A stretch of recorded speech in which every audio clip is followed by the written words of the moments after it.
All right. One last shot at making this madness work.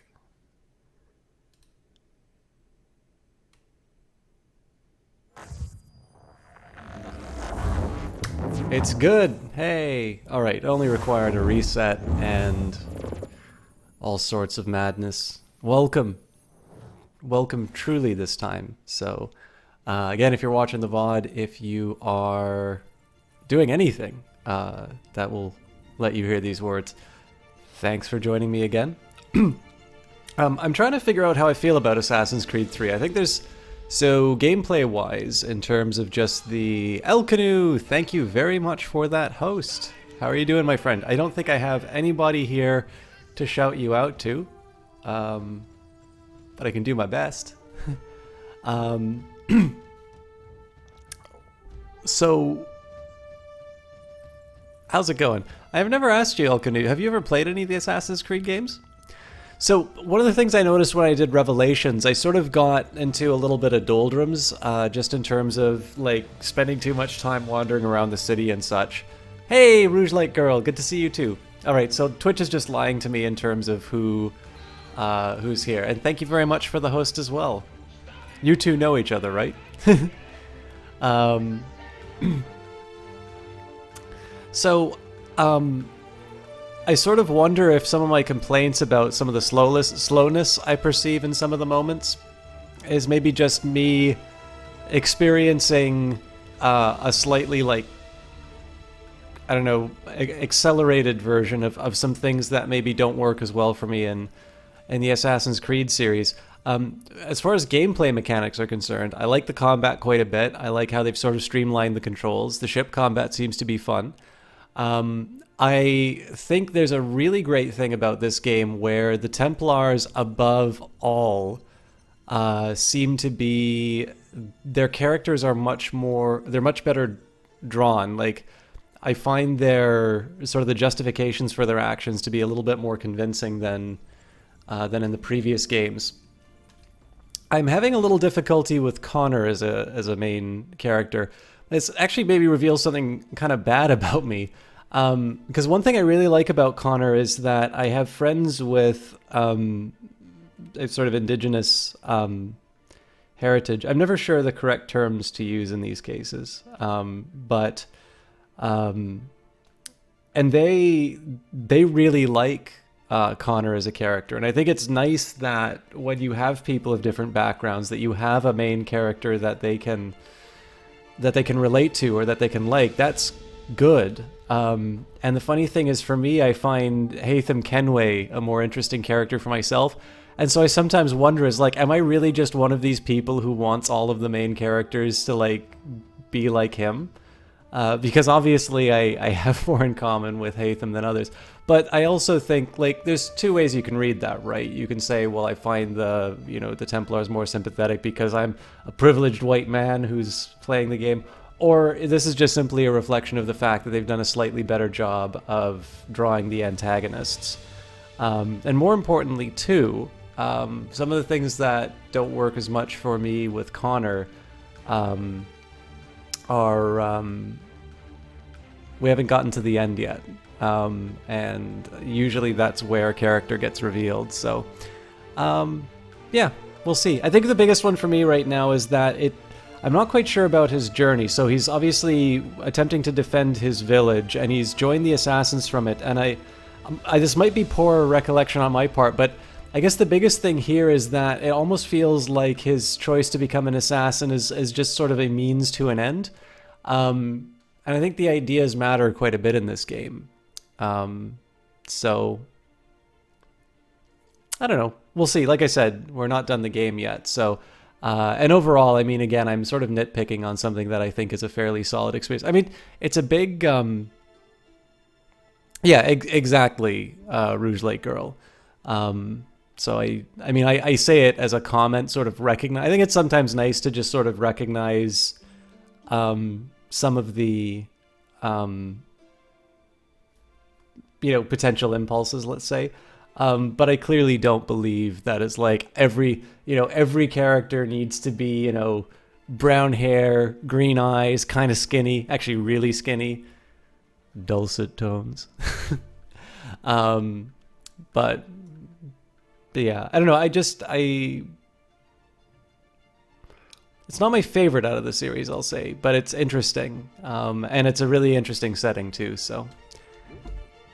I've always planned to play all of them one point. Actually, if you want a surprise for Friday, El Canoe, let me know in private messages, and I'll catch up with you when you're done or when I'm done the cast.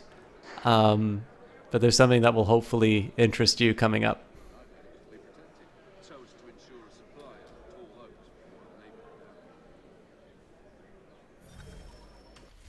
All right. Before we go any further, and apologies for those of you who don't like the Animus, but we have got a lot that we've got to catch up with. So let's get to it. Oh my god. So I think we've broken the queue. The Battle of Bunker Hill. Bloody battle in Charleston. Colonial militia engages Crown forces on Breed's Hill. Many killed and grievously wounded. And having become part of what the Crown... I figured this might work a little bit better as a recap for what we did before. So, having become known that the Crown forces intend to take positions dominating the whole of Charleston, General Artemus Ward put 1,000 militia troops into the field. Acting with bravura and dispatch, Major General Israel Putnam and Colonel William Prescott... Is it Colonel William Prescott? Worked through the night to erect a redoubt running the width of Breed's Hill down the Mystic River itself, said defenses surprising the royal troops at morning light. Colonial militia continued to build breastworks even as they were bombarded by ships in Boston Bay. Come afternoon, some 2,000 soldiers comprised of Fusiliers, light infantry, and regulars landed on the Charleston shore and assaulted the colonial defenses. Militia snipers inflicted harm on the regulars from afar, and General Howe responded in a most cowardly manner, ordering combustible shells to be fired upon the houses of Charleston itself, setting the town on fire. The inhabitants fled to the fields. The brave militia, although short on rum and ammunition, held their ground and waited until the approaching line was well within range before unleashing a devastating volley into the royal ranks. The army fell back and then attacked again. Again, the New England volunteers inflicted great harm upon the soldiers. From across the Charles, citizens of Boston viewed the battle from the rooftops. A third time the royal forces marched on the slopes of Breed's Hill. Alas, the militia reserves of ammunition were exhausted and the men fell back in disarray, leaving both Breed's Hill and Bunker Hill to the king's troops. The ground was hard won by General Howe. In all, he suffered some 1,000 casualties, dead and wounded. Militia losses are tallied at 400. The Second Continental Congress. A Second Continental Congress. In light of the bloody events in Massachusetts, a Second Continental Congress representing all 13 colonies has convened in the city of Philadelphia. The Congress will attempt to order the military situation in accord with agreement among all colonies. It will seek as well to center parleys with London in one place and with all colonies in unison. Hello, Jesse Quill. How are you doing? The Second Congress will be presided over by John Hancock of Boston, and Peyton Randolph is not in good health and cannot continue his duties from the previous such Congress. And System Chalk, you guess. El Canoe? Rouge Light Girl? Either of you want to become a new mod? In those few months since the glorious battles at Lexington and Concord... Are you at the gym right now, Jess? The glorious battles of Lexington and Concord, the military effort has been ad hoc. Various militias have driven out Tory officials and seized royal munitions. Thereunto, the first accomplishment of the assembled representatives has been to create for the several colony militias a single continental army, and to name a general to lead it. George Washington of Virginia, who saw considerable duty in the French War, is to be commander-in-chief, with Artemus Ward, Charles Lee, Philip Schuyler, and Israel Putnam as majors general. Congress has also exerted itself in the mercantile interests of the 13 colonies. All American ports are now open mooting the odious navigation acts. You're walking there now. Okay. Just wanted to say hi and say that I'm very proud of you, and I hope you will think of me as your pumping iron and listening to the game. Some very good friends in chat right now. Rouge Light Girl, El Canoe, and Jesse Quill, all wonderful casters you should definitely be checking out. I'm making this brief just because I think you're the only three in here. But doesn't mean that the VOD won't have the benefit of it. And we'll maybe do a more elaborate shout out there. But We're going to be reading the Animus to sort of cover in what we did last cast, and then we'll head straight into the gameplay.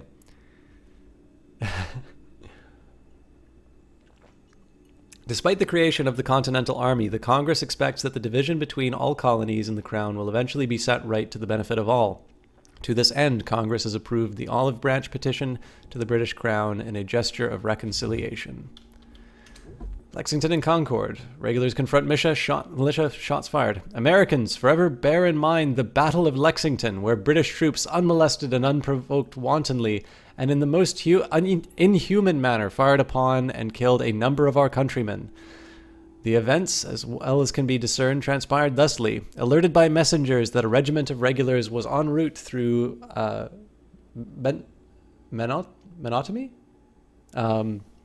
To destroy, I don't know if that's a city or to destroy caches and munitions in Concord and vicinity. Militia forces convened, drawing members as far away as Sudbury, Acton, Lincoln, and Bedford. The first such force stood against the regulars on Lexington Green, just 7 miles from Concord proper. Commanded by Captain John Parker, the colony militia, numbering some few dozens of members, stood ground as a brigade under Major Pitcairn marched on a column along the Concord Road. Accounts of what ensued remained confused, but militia members claimed that they never fired any shot, but were fired upon by regulars, suffering them 8 deaths and a number of wounded.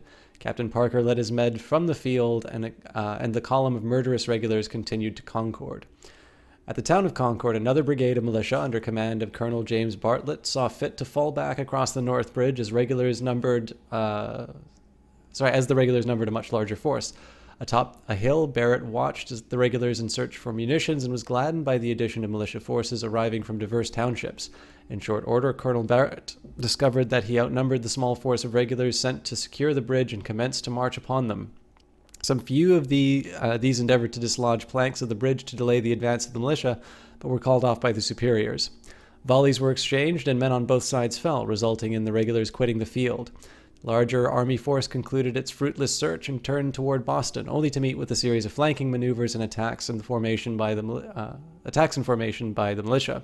This force would certainly have been entirely destroyed had it not been for Brigadier General Percy's arrival with reinforcements to escort them back through hails of musket balls to Charleston. Thus have shots been fired between ourselves and our cousins from across the street. The Rubicon has been crossed. Americans, liberty or death, join or die. I think I read that in the wrong order, but there you have it. Events. Boston. Guess we'll do the Siege of Boston. Siege of Boston began the night after the battles of Lexington and Concord. The colonial militia, who had gathered to stop the British raids, followed the British army to Boston and camped outside, bottling British troops and their loyalist allies in the city. At the time, Boston was a peninsula attached to the mainland by a thin strip of land known as the Boston Neck. With this blocked, land access to the city was cut off. The siege lasted for most of a year, with only one major battle, Bunker Hill. But, as with most sieges, it took a toll on the city of Boston. There were shortages, particularly of firewood, and many buildings were torn down to be used as fuel. Of course, the British targeted any rebel-associated buildings for destruction. As a result, things like the Liberty Tree and the pews from the Old South Meeting House ended up inside a fireplace. The siege ended shortly after the rebels attacked the fortified Dorchester Heights to the south of Boston, giving them the ability to fire on the harbor. Boston's governor decided to evacuate rather than fight. On March 17th, Loyalist ships sailed out of the city. March 17th is known as Evacuation Day and is a holiday in some parts of Massachusetts. The fact that it is also St. Patrick's Day is a mere coincidence, though it is said that in ancient Gaelic, evacuation means drinking as many pints as possible and being sick in a bin, so you never know. The Battle of Bunker Hill. Bunker Hill was one of the first battles of the Revolutionary War. Technically, the rebels lost, but it was a Pyrrhic victory for the British. Let me set this up a bit. There were 2 places where rebel forces would have been able to mount attacks on British-occupied Boston. One was the Charleston Peninsula to the north, and the other was the Dorchester Heights to the south. When rumors started that the British were going to fortify the hills around Charleston, the rebels decided to act, by which I mean do something, not put on a little play. I'm glad you like it, Jess. On the night of June 16, 1775, troops under the command of William Prescott sneaked into the peninsula, occupied Bunker Hill, and built fortifications on Breed's Hill. It was a tactically terrible choice. Breed's Hill was easier for enemies to climb, much more open to attack, and close enough to the British ships in the harbor to come under fire. In fact, Prescott's orders were to fortify Bunker Hill. It's uncertain why he made the switch. Maybe he had trouble with B words, like bunker and breeds. He probably thought he was fighting against Belgians and not the Brits. Fortunately for the rebel army, it seemed that the British were almost as tactically inept as they were. When General Howe landed troops at Multoon's Hill, he waited for reinforcements rather than attacking immediately. This gave the rebel forces time to shore up their fortifications. When Howe finally did attack, he divided his forces, expecting the disorganized rebel army to fall before him, which it did not. In fact, the British forces attacked and retreated twice before winning the day, after they'd received more reinforcements and the rebels were mostly out of ammunition. The casualty reports are telling: 228 British soldiers dead, including many of their officers, and more than 800 injured. On the rebel side, 301 injuries and 140 deaths. The Continental Army had shown that it could hold its own against the better-trained British Army, and it's hard to say which side was more surprised by that. It still surprises me to this day. Not that I know of, Runebroder, but thank you for stopping by.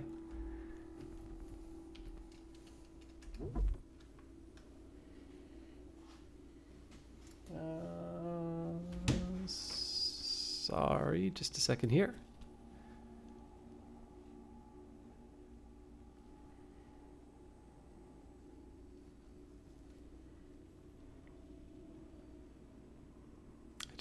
I don't remember if I tweeted out the cast, so...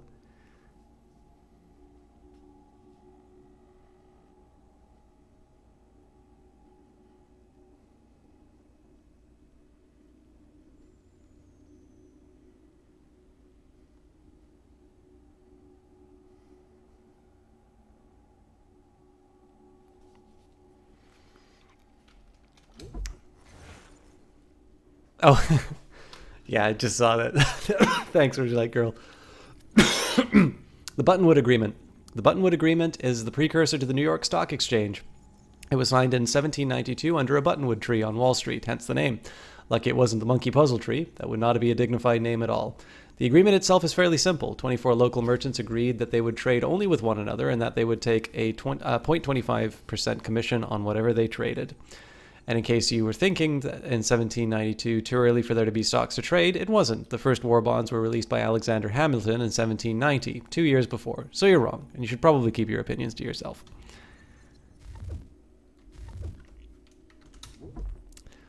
Frontier. The battles of Lexington and Concord. On the night of April 18th, 1775, British regulars left Boston on their way to Concord to raid rebel weapons stores. The intent was to make a quick raid, defuse rebel plans to attack the British, and capture instigators John Hancock and Samuel Adams. Unfortunately for the British, the result was the beginning of the American Revolution. In other words, this battle was a complete disaster for the British, and that's not a sentence with which I'm 100% comfortable. The rebels had been tipped off about the raids weeks before. They'd already moved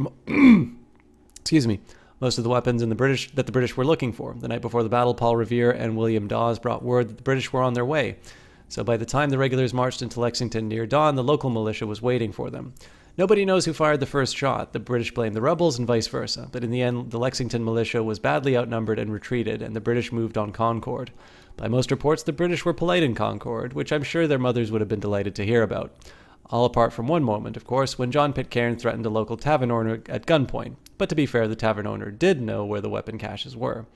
Overall, things didn't go awry until a nearby militia saw some smoke rising above the town. They thought it was on fire and marched in, causing a skirmish at the North Bridge. By the time the British left Concord, more militia had arrived, outnumbering the regulars and raising tensions further. The new troops followed the British along the road, bravely firing at them from behind walls and under cover of trees. There's little the British could do to fight back, and they were tired and mostly out of ammunition. Some of the regulars even broke ranks and fled. For the rest, it was a long walk back to Boston.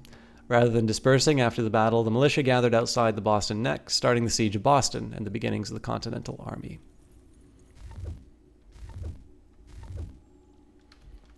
People.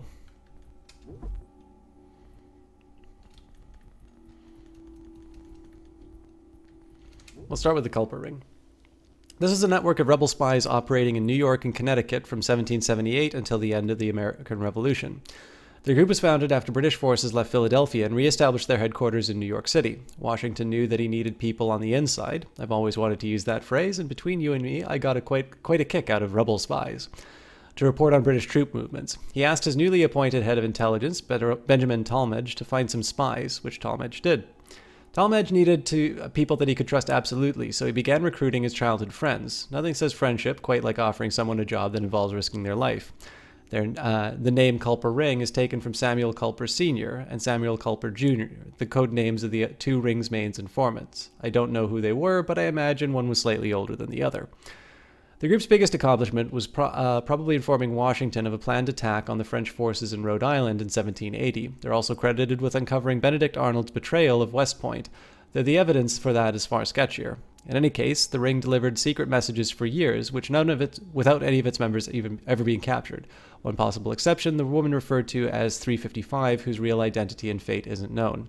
The group is credited for being the most effective intelligence operation in the war on either side. You can't know how much it pains me to write that. It took ages, because the guy who wrote this is British, and I don't know if you guys knew, but they like pointing out that the British guy is writing about the Americans winning, and it's really funny. You might think the Continental Congress is a gathering of boring politicians, which it was. But they're also responsible for organizing the revolution and making decisions about the United States government, which also makes them rather dull. Sorry, important. I should say, I do like some of the writing in this, by the way, but some of them are, some of the humor in this makes me cringe a little bit. I should actually say the Continental Congress, because there was more than one. Congresses. The first Continental Congress was convened in 1774 in Philadelphia to oppose the closing of the Boston Harbor following the Boston Tea Party, part of the coercive acts.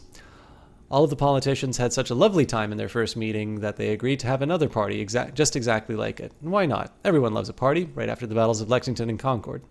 Being men of great imagination, they called this the Second Continental Congress. This was the Congress responsible for writing the Declaration of Independence and forming the Continental Army with George Washington as its commander, so despite their lack of flair for titles, they certainly had some thinkers among them.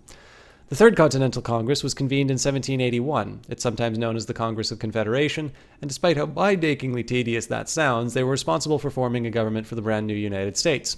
Since getting everyone to agree on how that government should work took some time, the Confederation Congress met over the course of 8 years, ending in 1789, when the Constitution passed and they were replaced by the United States government. Now, I've been in some long meetings, but 8 years takes the biscuit. I pity whoever was recording the minutes. Hey, Rune Broders, looks like you've got your... looks like you've got the stream working now.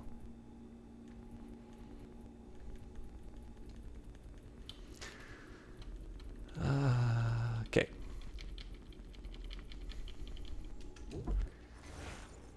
Update on Thomas Hickey. Hickey resurfaces during the rebel occupation of New York in 1776. He became a member of George Washington's personal bodyguard, commonly known among the soldiers as the Life Guard. I'd imagine it took some pretty clever political maneuvering to get him there, given his record. I've seen some suggestions that he was a well-respected member of the Connecticut militia, but I couldn't find the service record for him there. And I have my doubts that Hickey could ever have been described as well-respected. In any case, Hickey immediately betrayed the commission by planning to assassinate Washington. Maybe TH stood for that hooligan.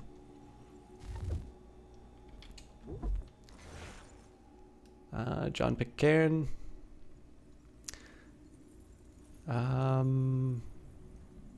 don't think I did the update. So this is the last guy that we killed in the game. So when Thomas Gage sent British troops to Lexington and Concord, he picked Pitcairn for the job, figuring the rebels would listen to him when it came time to talk. Instead, Pitcairn was the man in charge when his Marines killed 8 militiamen at the Battle of Lexington, starting the Revolutionary War, severely damaging his reputation as a peacemaker. Multiple deaths will do that. Pitcairn's report on the battles said that he ordered his men not to fire unless the rebels fired first, but that didn't stop the rumors that he'd commanded the attack. History's taken a kinder view. Pitcairn is now considered, as one patriot described him, a good man in a bad cause. It's historically debated whether Pitcairn went to Lexington and Concord to seize rebel weapon stores or to find and arrest John Hancock and Samuel Adams, who were hiding in Lexington at the time. Probably it was a little bit of both. Pitcairn's story is that he wanted to find Adams and Hancock to negotiate with them, and he would have been the ideal person to do it. I'm still puzzled as to why he'd try negotiating a truce with an army at his back, though, so it sort of sends the wrong message, don't you think? John Parker. John Parker was the captain of the Lexington militia, and therefore the man in charge on the day of the battles at Lexington and Concord. Parker was a farmer by trade, but since he'd been a soldier in the French and Indian War, he was placed in command despite the fact that he was quite ill with tuberculosis at the time. Parker went on to join the Continental Army in the Siege of Boston, but was too ill to be involved in the Battle of Bunker Hill. Parker died in September 1775. The statue of the Minutemen on Lexington Green is said to be a representation of him, though since there are no known pictures of Parker, the resemblance is sketchy at best. It's the thought that counts.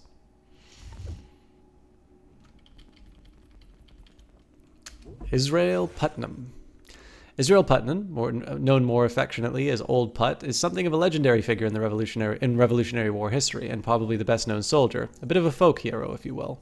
Putnam was born in Massachusetts, but later moved to Connecticut to take up farming. He's credited with killing the last wolf in the colony, crawling into its den with a musket, a torch, and a rope tied around his feet so he could be pulled back out. He really didn't like wolves. Oh, and I believe I mentioned he was a folk hero? That's only part of it. He joined the colonial militia during the French and Indian War, where he earned a reputation for bravery and inspiring the soldiers around him. He was captured by a group of Kanankeaka in 1758 and rescued just before he was about to be executed. In 1762, he was shipwrecked in Cuba while on campaign there, where, you'll love this, he learned about cigars. He became a habitual smoker and is credited with introducing the cigar to the colonies. After the war ended, Putnam returned to Connecticut, where he was a vocal opponent of the British tax policies that led to the Revolution. He founded the Connecticut branch of the Sons of Liberty, and when he heard about the Battle of Lexington and Concord, he immediately signed up for the Continental Army and was named Brigadier General of the Connecticut Forces. He commanded troops at Bunker Hill, and the near success of the rebels there sealed his reputation. Washington had high hopes for Putnam as a leader, and he was named Washington's second-in-command in New York just prior to the Battle of Long Island. Unfortunately, Putnam was a good soldier but a poor tactician. The battle at Long Island was a rout. Putnam fared no better in his next post guarding the forts of the Hudson River, where he was outmatched by General Henry Clinton. After that, Putnam requested to be assigned to recruitment, and Washington agreed. Still, at least he had cigars. James Barrett. James Barrett was a colonel in the rebel militia for Concord and the town's representative in the Boston legislature in the years leading up to the Revolution. Barrett didn't exactly want the position at the head of the militia. He was 65 when the war started. He had his pipe and slippers ready and probably just wanted to watch game shows. Unfortunately for him, experienced commanders were in short supply. That would be the American colonies, Runeboater. The 13 colonies. And I think in terms of the timeline for the game, we're basically... we're into the American Revolution now. We're about halfway into the story, I think. Unfortunately for him, experienced commanders were in short supply, and Barrett had fought the French and Indian Wars, so colonel it was. When the British came to Lexington and Concord looking for rebel weapons caches, troops headed straight to Barrett's farm, where they were told they'd find the majority of the supplies. Of course, by the time they'd arrived, most of the weapons had been removed and hidden elsewhere. Barrett wasn't there either. He was some distance away, organizing the militia to march on the North Bridge and overseeing the eventual victory at Concord.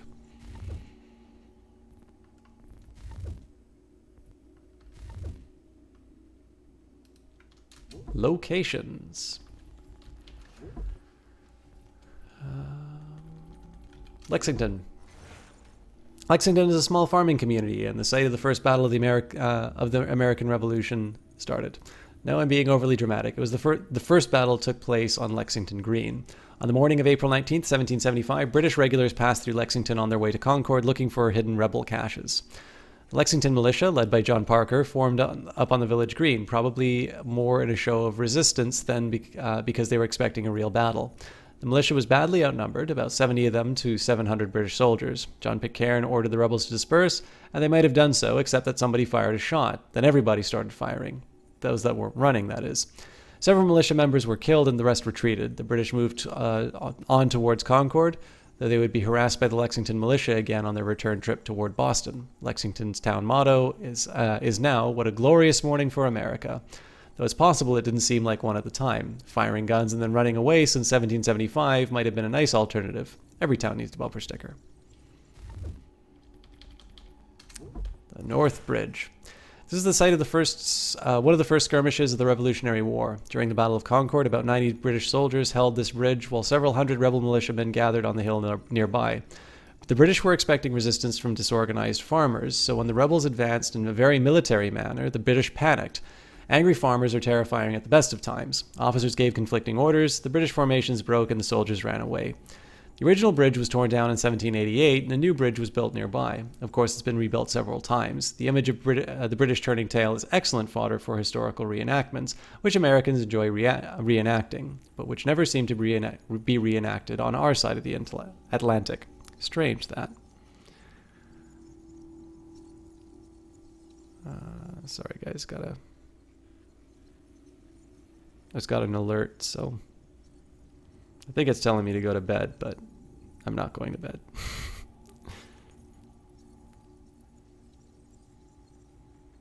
Yeah, no, this makes sense.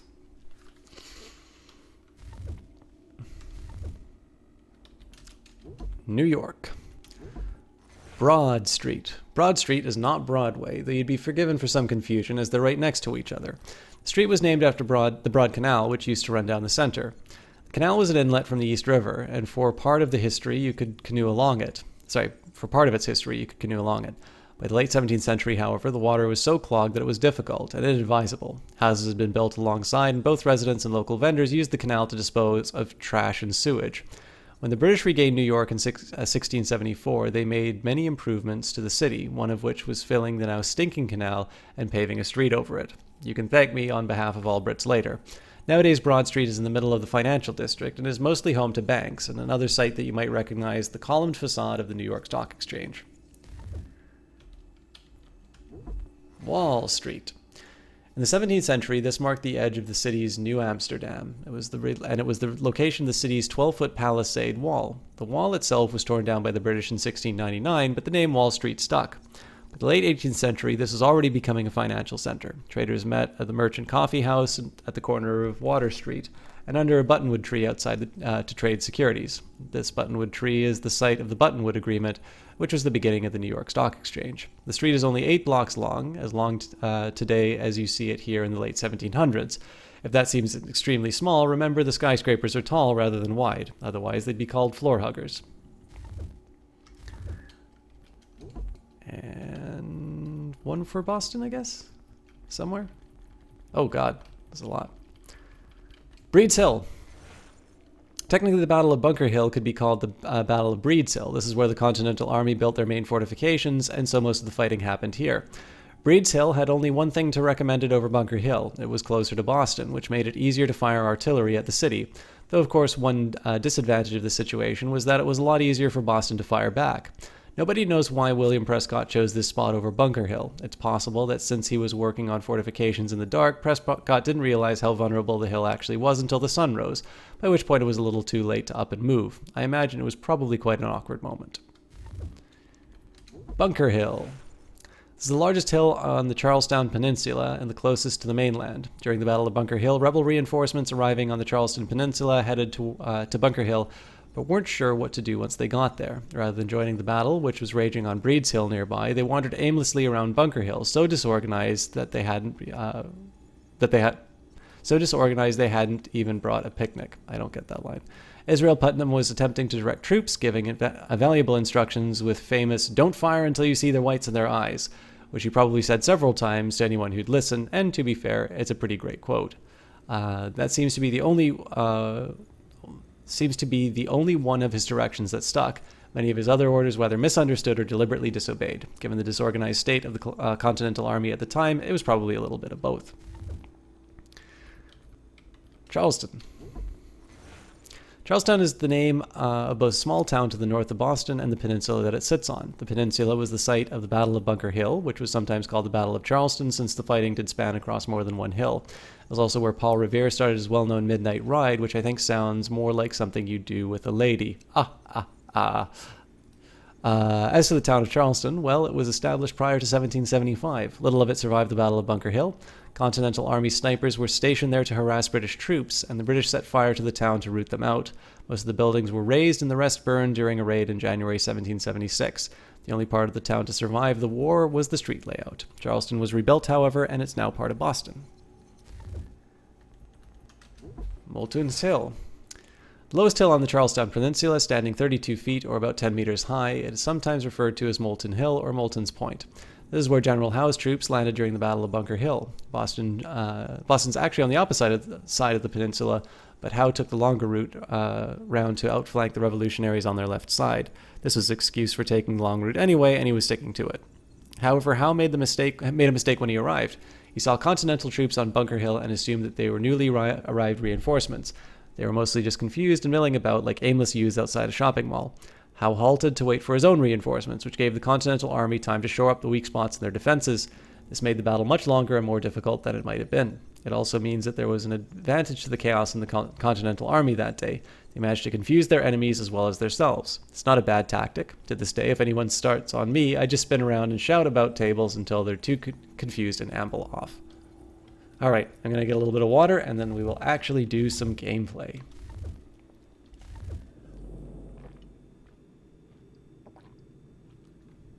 Alright. I'm telling you, he's planning to escape. We should get in on it. Yeah?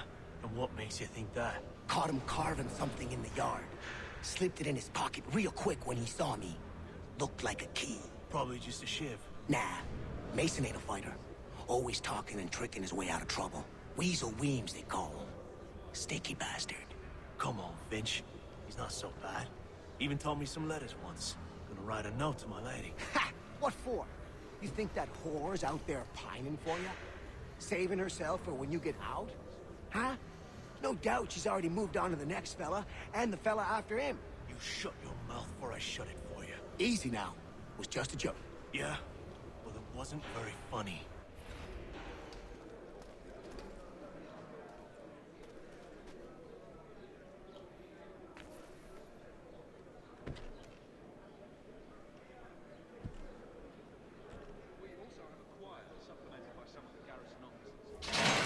Get up! Where are we going? Stay out of trouble or you'll wind up in the pit.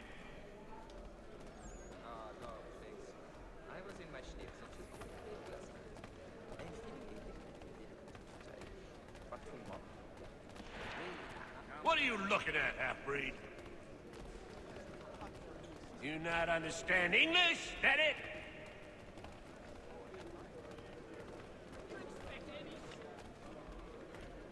He won't come. His wife's gone into labor. Last I saw him, Do I need to knock some sense into that thick head of yours? with staring eyes and an idiot grin across his face. Having some difficulty there, Chief?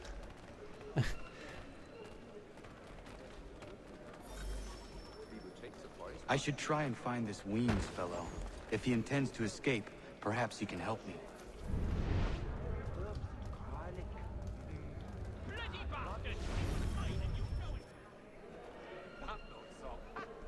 He's a muckworm. Mason Weems? Could be. I need your help. Oh, They say you know a way out of here. they say a lot of things. I do not have time for games. Shame, as I was hoping you might play one with me. Fine. Are you familiar with the rules? Nope. I would rather not play, but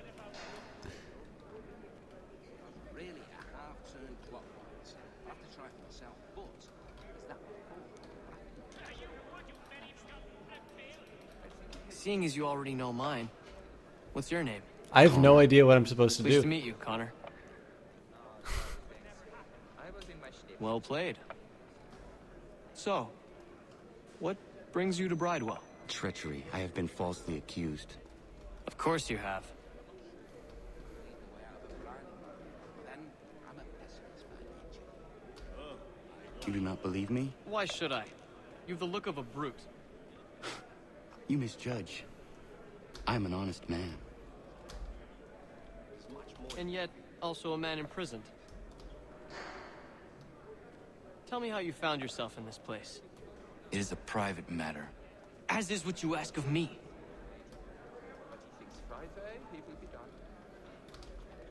Um, I was trying to prevent a murder. Oh! Anyone I know? George Washington. The others put you up to this, didn't they? Thought it might be fun to have another laugh at Mason's expense. Fools, a lot of them.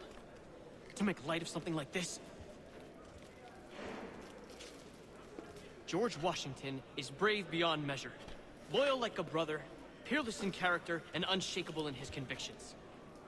That man is our Jupiter Conservator, destined to lead us not just to freedom, but greatness. Anyone who says otherwise is either a simpleton or a traitor. Then you understand why I need to get out of here. If I don't help him, he is going to die.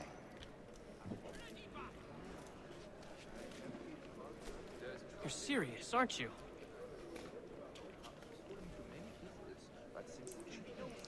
Very well. It's going to take some doing. See, everything hinges on the key I forged. That loud Finch stole it. Took me 3 months to make the thing, too. You need to get it back, or we're not going anywhere. Consider it done.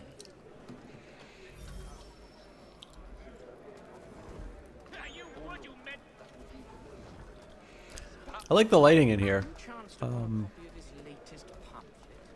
But I'll admit I'm a little confused by that. Why are they letting a noose hang around there? I'm a little confused by the game thing. Like it's, you know, it asked me, do I know the rules? I didn't. Obviously it didn't matter because it was going to stop the game partway through, but it just... I don't even see the benefit in making somebody, like forcing somebody to play a game that they don't understand, even for a story, even for a story, All right, scoundrels, back in your cells. reason.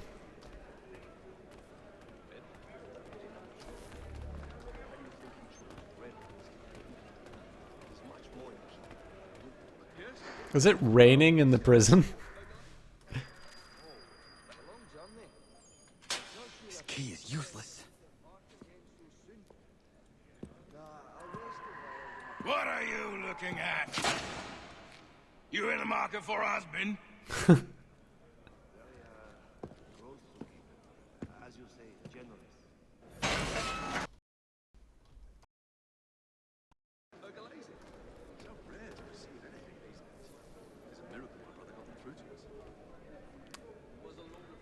Well, that's a thing.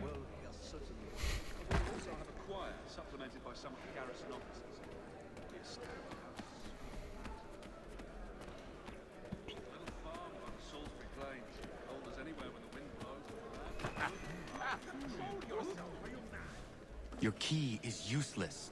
What do you mean? It did not fit the lock. It's not meant to. You forged a key that does not work. Well, that all depends on what you mean by work. It'll get us out of here. Just not the way you expected. Then how? You're going to use it to get the real key off the warden. You have to swap yours for his. Why not just have me take the real key? Why all this extra work? You might notice if it went missing. This way, we'll be none the wiser. And when he tries to use it? He won't. That's why we're targeting him. How do I reach the warden? Yes. This next part, you may not like. Oh, as if I've liked the others. Out with it. You need to pick a fight. What? Pick a fight, and they'll throw you in the pit. And how in the world does this help us? The warden oversees the pit. Getting sent there is the only way to reach him. I'll give you credit. You've given this plan to risk my life a great deal of thought. Take down as many as you can. 1 or 2 will only serve to entertain the guards. You need to make them angry. We all have our part to play. Try not to die.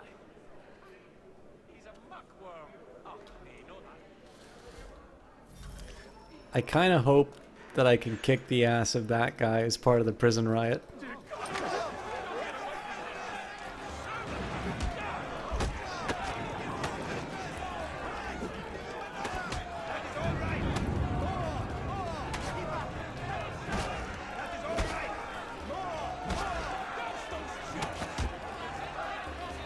I thought I was blocking, but...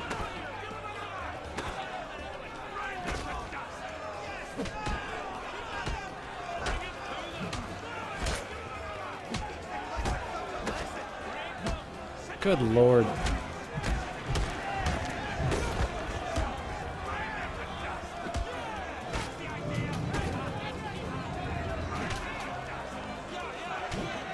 So I don't know if this is just the case of them sort of getting an auto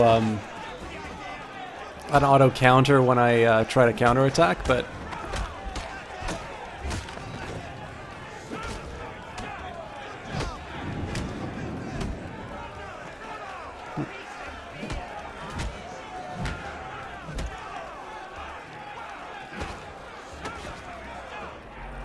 yeah, that's definitely them counterattacking.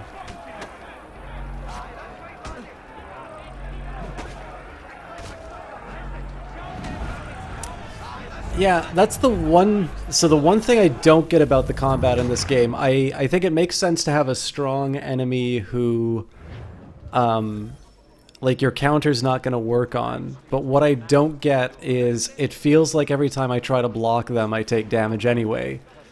But, I don't know. I'll probably figure it out.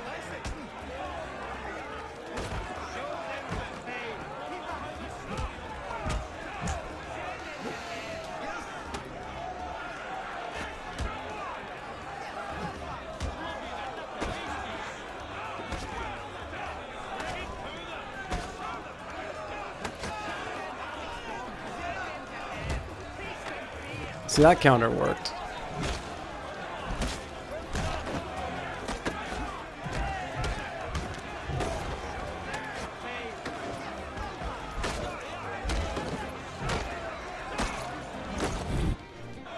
Huh.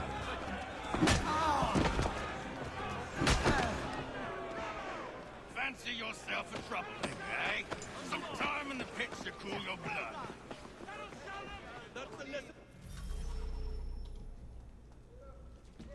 Look at all of you, pathetic, dirty wretches. You're not but swine, suckling at the teats of civilization. Thieves and scoundrels all. And do you acknowledge this? Do you repent and beg?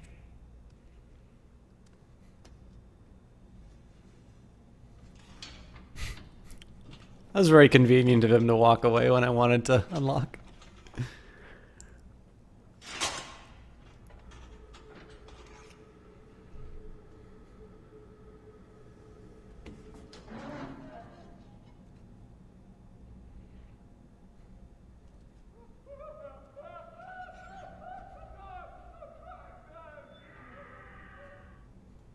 Need to take care not to raise the alarm. Well, Hey, where do you think you're going? turns out I'm no good at prison escapes. I need to take care not to raise the alarm.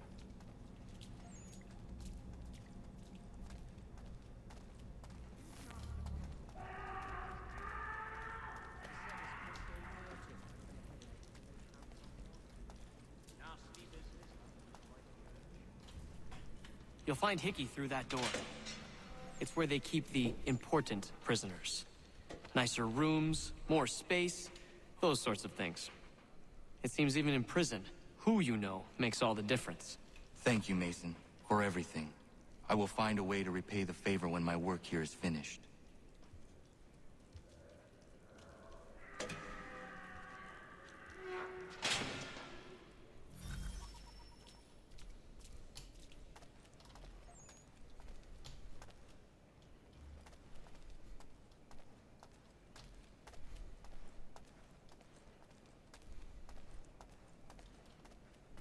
Climbing seems like it would be a good idea here, but I have a feeling that's a good recipe for me getting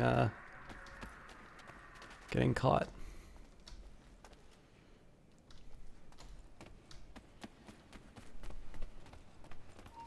Stay right there. God, I'm bad at this.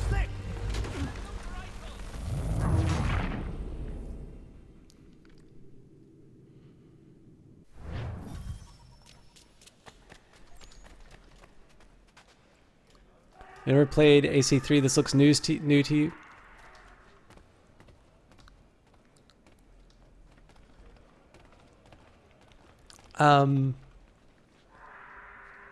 It's not bad, Dublin Puppy. I think one thing I'll say about it, it at times, damn it. You come back here. I'll make short work of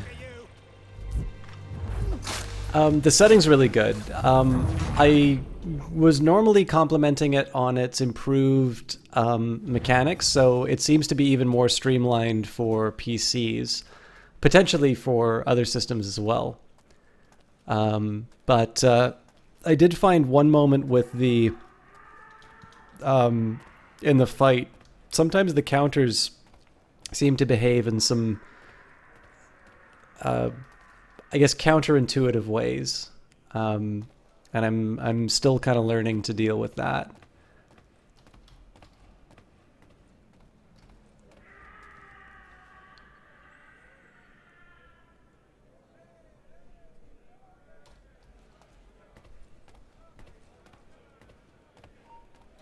Never mind. I'm kidding. Get back here, you deaf turd. You won't lose us that easily. I wonder if we're going to be able to get away with this.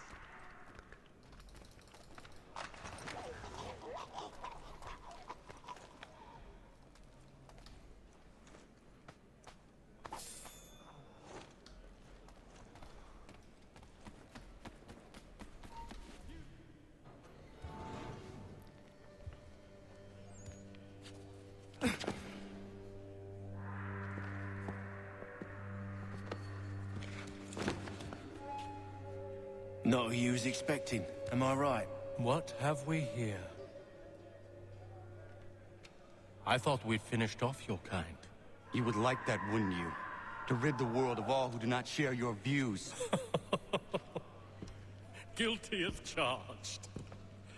Your meddling in the revolution has caused us no small measure of grief. It cannot continue. Our work is too important.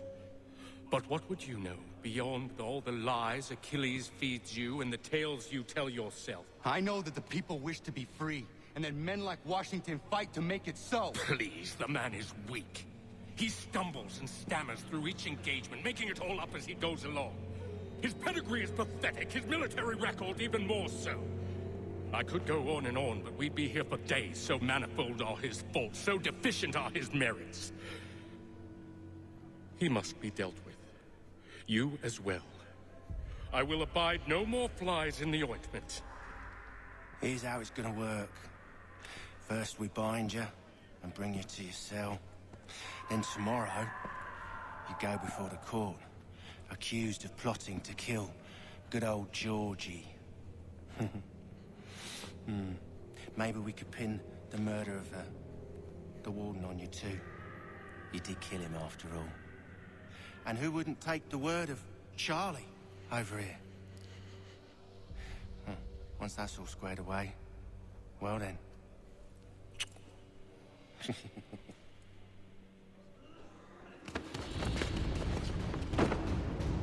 All those years ago, the child in the forest was you. I said I would find you. And so you have. But not quite as you had expected, am I right? You know, all of this might have been avoided had you only done what I asked. But what's done is done.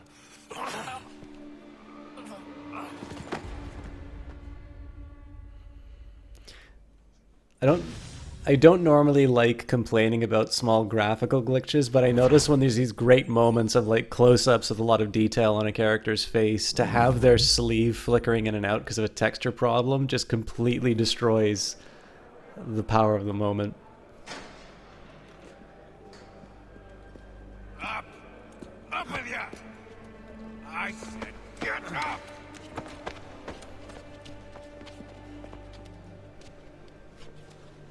Walk!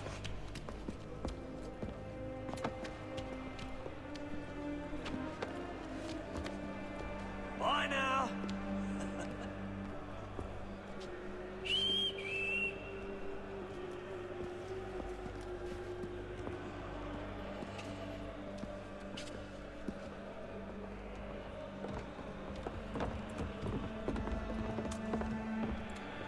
I will say one thing I do like. Charles Lee is a really good choice for a villain. I'm curious where Haytham Kenway fits into the arc, because we haven't really seen a lot of him since playing as him. But they made a good choice. Lee is unlikable in every single way, so.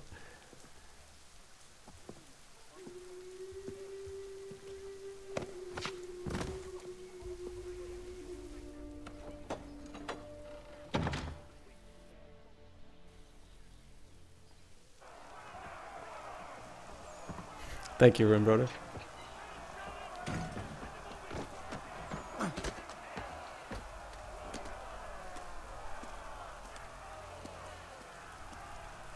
Hello, Connor. Didn't think I'd miss your going-away party, did ya? I hear Washington himself is going to be in attendance. Hope nothing bad happens to him. You said there'd be a trial. Oh, no trial for traitors, I'm afraid. Lee and Haytham sorted that. It's straight to the gallows for you. I will not die today. The same cannot be said for you. That's enough! Keep moving!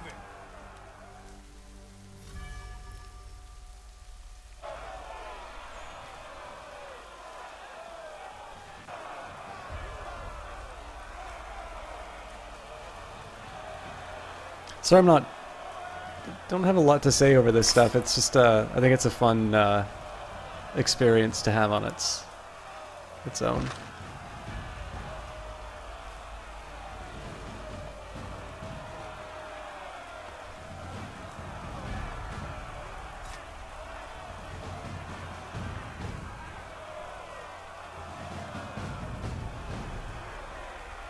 This is doing a good job of building up to the moment, so I want to see where it goes.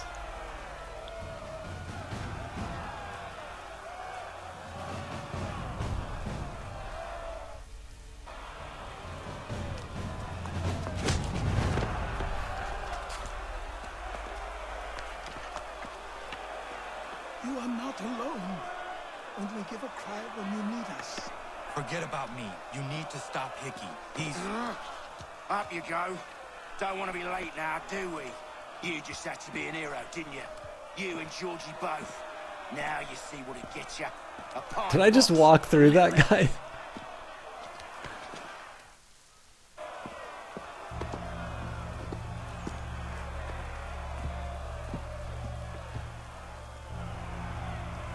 Brothers, sisters, fellow patriots.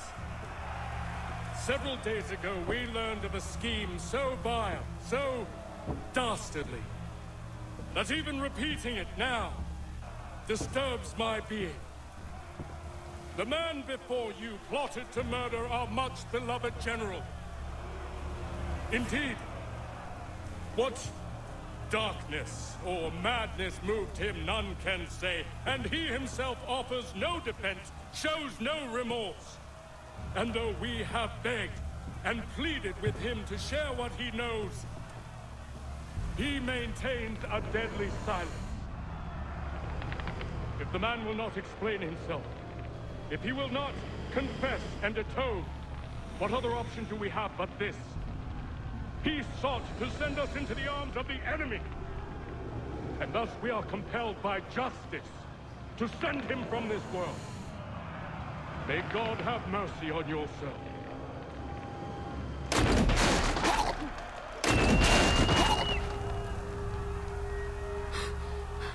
Need to stop Hickey. Go!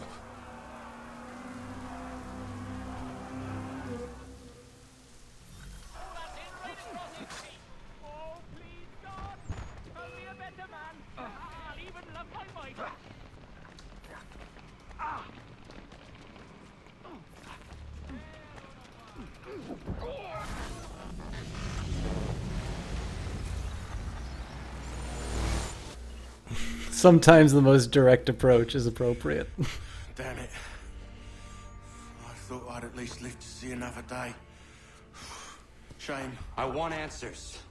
Why did Johnson try and buy my people's land? Why was Pitcairn targeting Adams and Hancock? What purpose would Washington's murder have served? Why does your order support the British?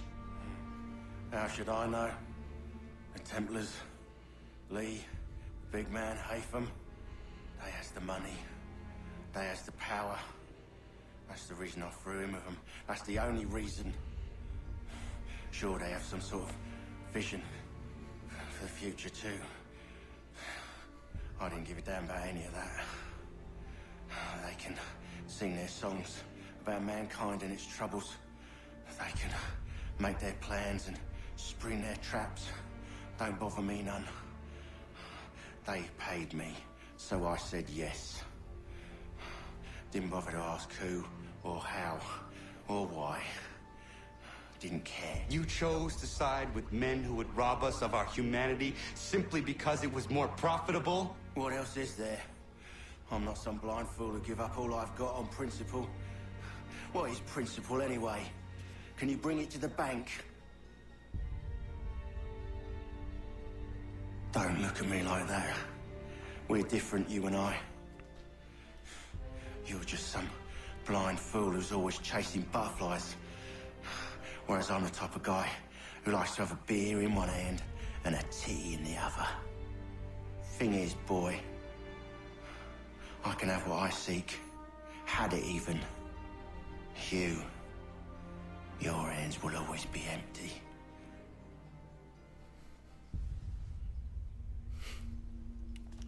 Man, even the guy who's like a piece of shit has a good closing monologue. I said, lower your goddamn guns. This man's a hero. Oh, the general can be so stubborn sometimes. Piffle, he said, when we warned him something like this would happen. Piffle. Stop. He wanted to kill the commander. Nearly killed you as well. He was a scoundrel. But still a man. You're nothing if not consistent. Where is Washington? I need to speak with him. Bundled off as soon as your execution went sideways. He's likely on his way back to Philadelphia by now. And so am I. Something wrong? He is still in danger. Hickey did not act alone.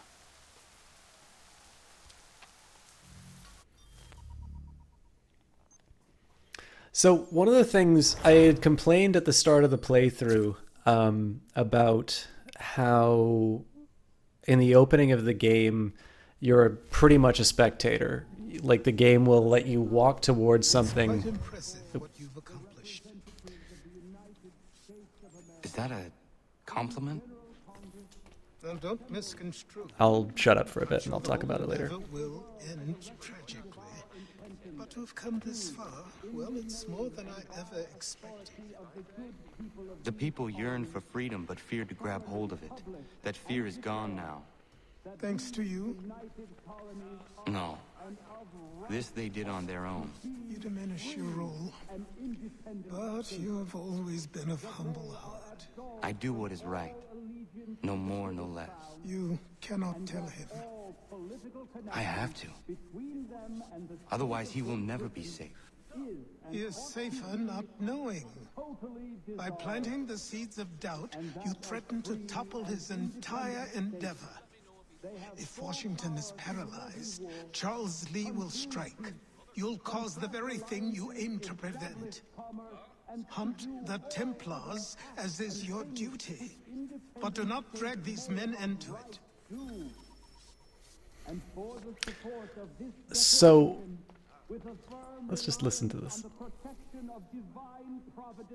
We mutually pledge to each other our lives, our fortunes, and our sacred honor. We must now all hang together. Yes, we must indeed all hang together. Or most assuredly, we shall all hang separately. You are once more our savior. I must speak with the commander. He's gone to try and hold New York. The British intend to take it.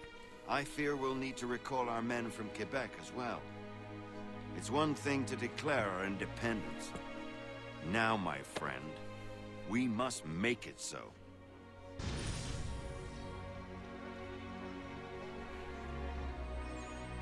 This was a short sequence. I wasn't expecting to be this far yet. So we'll see how far I can get before. Oh. Everything all right? Sean has located a second power source. I've asked Rebecca to charter a flight for us. Where to? Brazil.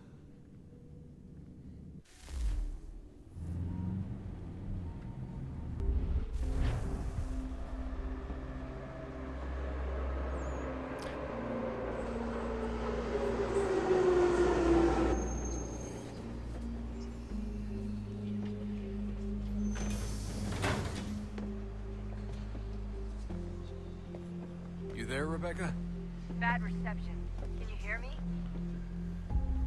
Well, glad to see that's working. Guess I'll try you back when I'm topside.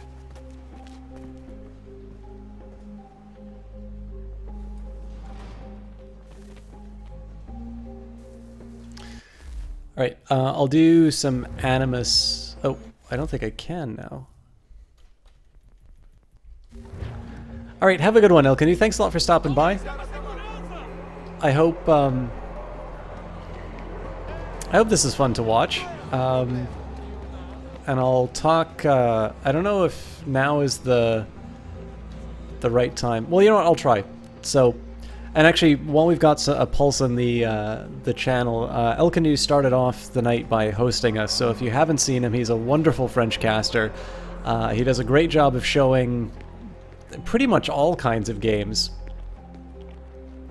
But he's a great friend of this cast. He has got a tremendous sense of humor, and he is a pretty consistent and a very, like I said, a very gifted entertainer. So I definitely recommend that you give him a follow if you can, as was the case with Jessie Quill and Rouge Lake Girl, who I also think are still hanging around. We're working on pinpointing her location, but she's most likely inside a VIP booth on the stadium's upper level. I'll update you when I know more. Now to find a ticket. We don't have time to play nice. Steal someone else's. Bit of a dick move, don't you think? Well, I guess you could try and sneak past security It's a instead. nice moment.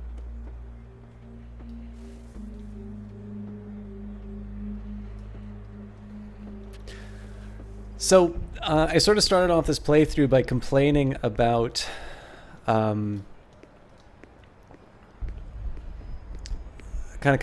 the fact that it felt like I was going to a bunch of different places, and then the game was like playing itself for me. That doesn't look like normal security. Because it isn't. Those are Abstergo agents. Cross is probably here too. You need to be careful.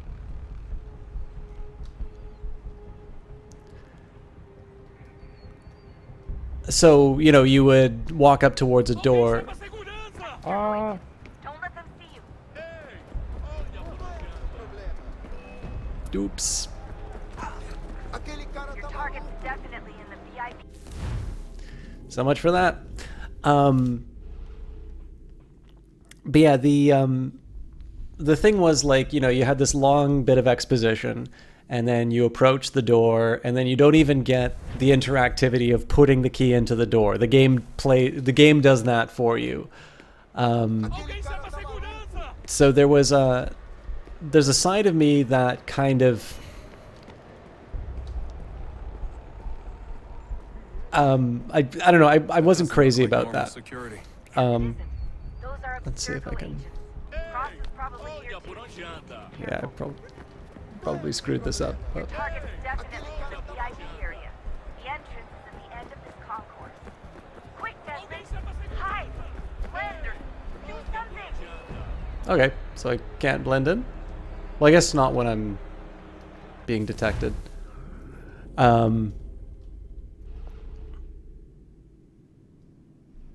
It's odd that I can't go into a crowd, though. That seems kind of like a very Assassin's Creed-ish sort of moment. Total D4, thank you very much for the host. But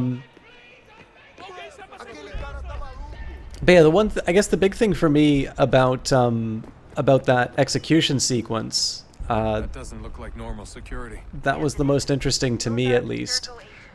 Cross is probably here I like this idea of, so when you're playing as Connor and you're completely at the mercy of the Templars, you know, you're about to be executed, there's seemingly no hope.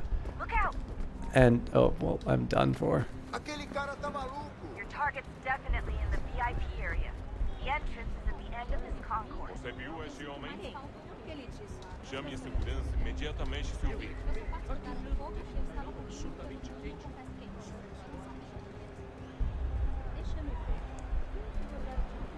Oh.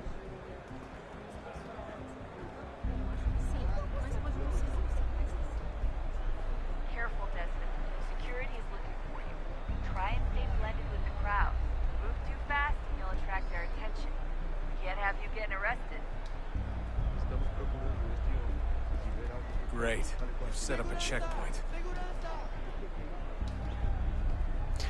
So when you are sort of bound and on your way to your execution, it's neat there that you sort of have this long. Crowd and you should be okay. Or look for a way around. If you're worried about being spotted, there's probably a way around security.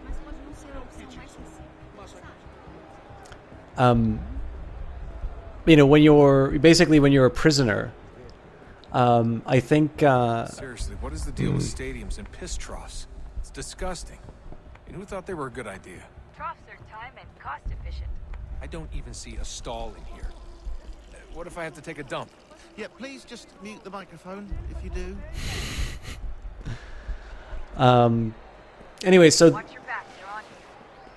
the idea, I'll just pause so I can say this. So the idea of sort of taking the control out of the player for something like an execution scene, and then, you have the moment where you call in the assassins to do that. I actually thought that was a well done little moment. I don't know whether it was intentionally built that way, but I liked the build up towards that. And again, this is a case where, the game takes control away from you, save for, like the walking bit, but that's not particularly, that's not really anything. But in this case, it was a defect at the start of the game, but it's actually a case where those mechanics served the moment very well. And I found it much more engaging as a result of it. So I try to give credit where it works, as well as offer some places where I thought it could have been improved.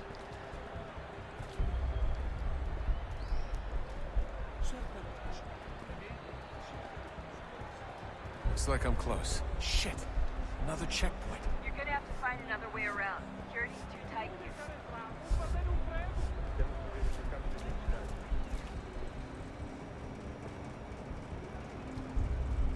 Como assim?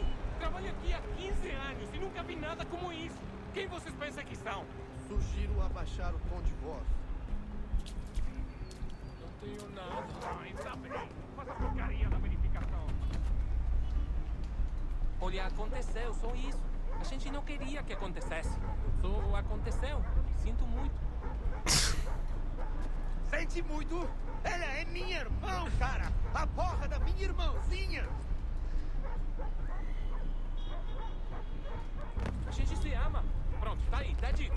A gente se ama e já faz muito tempo. It looks like security, but it's not. Almost there, Desmond. She's just on the other side of the stadium. Other side?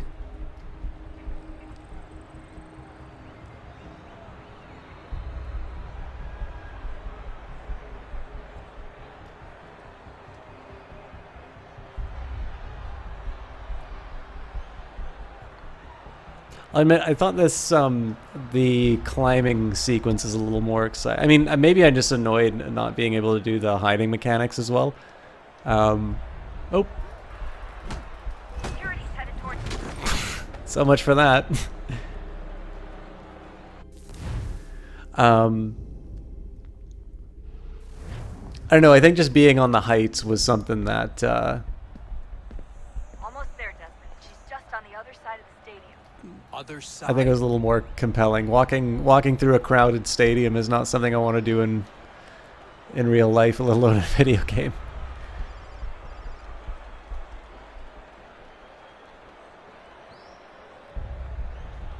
Was the Creed fairly far into it? It feels like it. I mean, it's interesting how much of the Revolutionary War seems to be kind of happen in the background. I wasn't expecting that. But it's different from what I was expecting, but so I think most people, seems to be a consensus that's developed about this game that it's disappointing compared to Revelations. Now, the one thing I will say about this, it definitely feels like this game is much more streamlined. Like so like the tower defense stuff in Revelations, I did not like at all.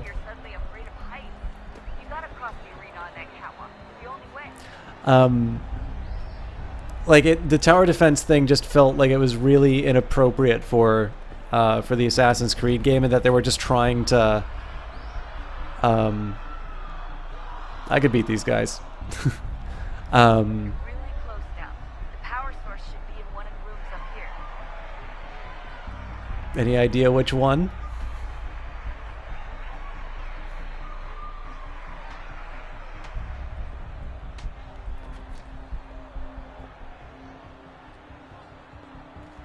It's a pretty understated MMA fight.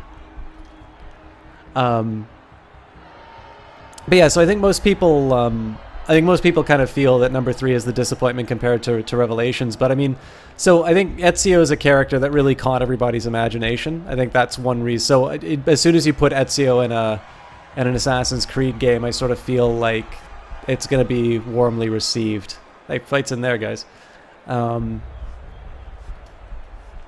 But like I said, there seems to be, so like,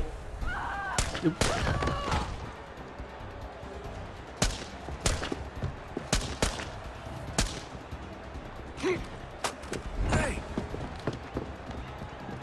Hurry, Desmond. If he gets away with the artifact, we're screwed. You can't let that happen. Grizzly901, thank you very much for the follow.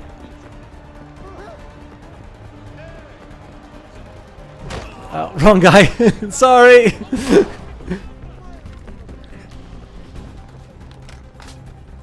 fucked up.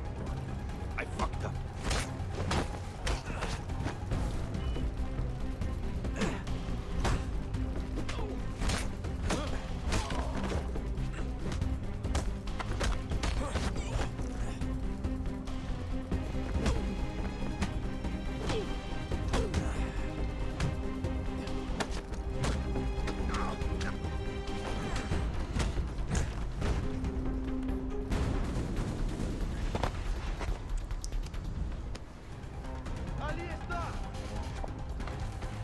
Better move. Okay, head for the metro. I'll hold the train for you. Get off, Tuck, quit playing around. Ah!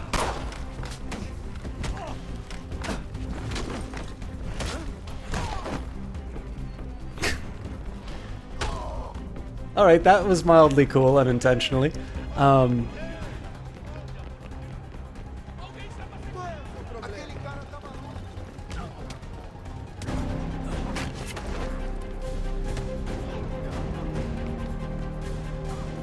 Wrong way.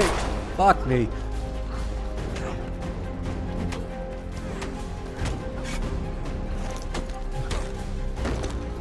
It is actually kind of neat not to have the assistance of the Animus for this. So you need to get a little bit better at timing your counters based on the animation.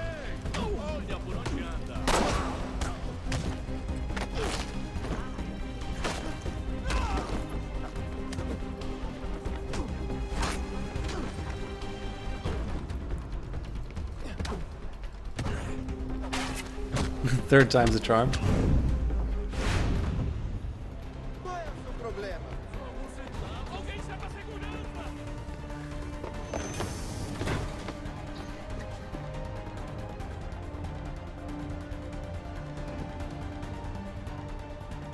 I was not expecting that to get so exciting at the end. But yeah, so like a lot of the fluff in the game feels a lot more optional. Oh, sorry guys, I just need to sneeze.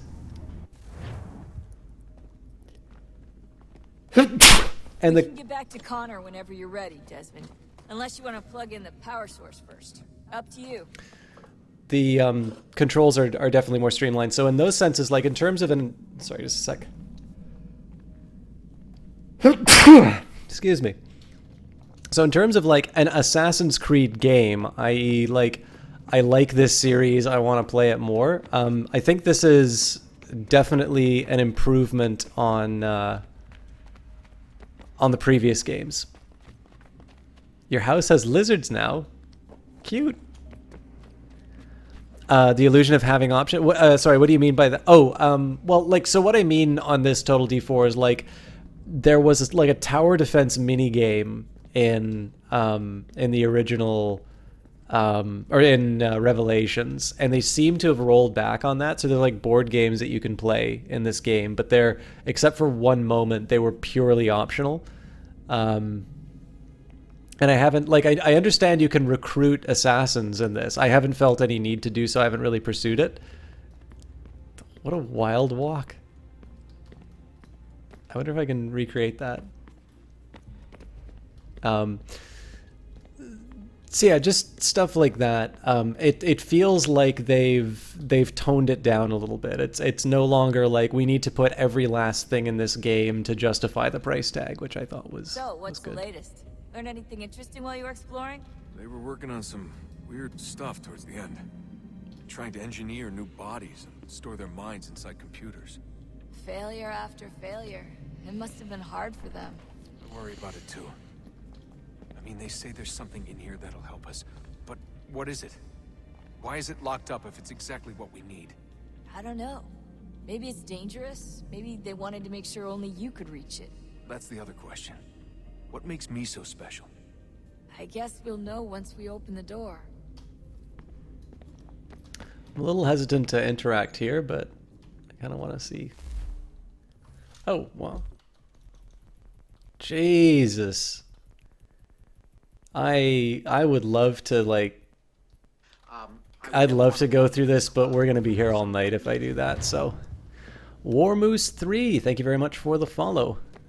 Looks like it was kind of quiet for the first little while, but looks like people are coming in with the follows again. Again, thank you guys for the. Oh, I didn't know you had a flatmate, Rouge Lake Girl. I can't believe it's taken me so long to ask, but We already did this dialogue. she's not. No. Your mother is fine. We decided it was safer if... I get that question a lot, Total D4. So, my position on it, there's a lot of Assassin's Creed games. So my position has been, I'm making no commitment to do them all or even in chronological order. But I can say for sure this is not the last one that I'm playing. And I will... the next one will be pretty soon, but I haven't made any promises in terms of like doing specific Assassin's Creed games. I will say though, because I don't just like monologuing history to people, if people know their history, I think it's pretty obvious when the next game is and what one it's going to be.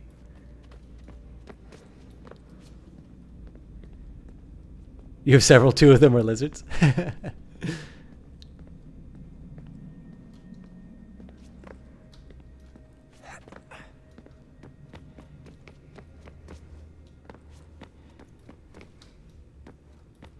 I have a feeling I probably need to put the power in before I can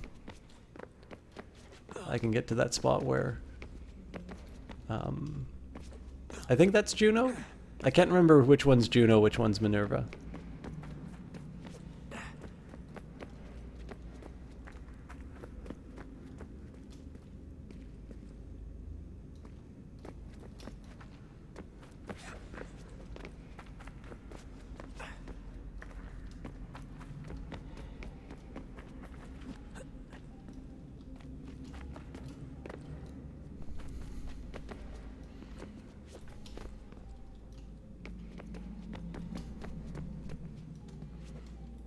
You're gonna be the oldest person here by most of a decade, and that's hilarious because they all assume you're in your early 20s.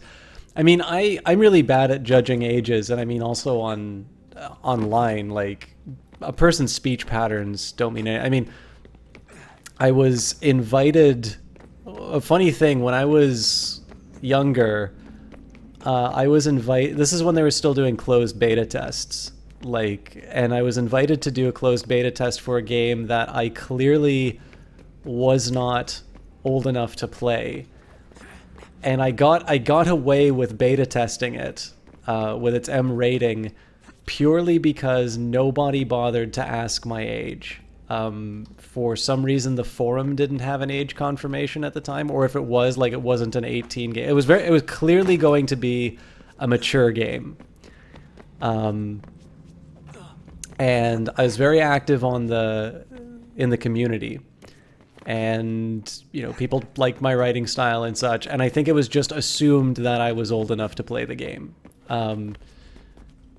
So, I mean, the catch is, of course, now that I'm older, I can't get away with the old joke. It's like, but I'm like real mature for my age. But yeah, that was kind of funny. But yeah, I've always found like, even when I see someone, like, I don't know what a 20 or a 30 or a 50-year-old looks like. Like, it's, I don't know. It's people. I mean, like, I can tell big differences. Like, if there's a 20-year difference between people, I can say, oh yeah, that person's older. But I mean, who can't, right? Yeah, I've regressed. I am definitely not mature for my age anymore. I said I used to be able to say that, Jess. And, like, Stream System Chalk is mature for his age.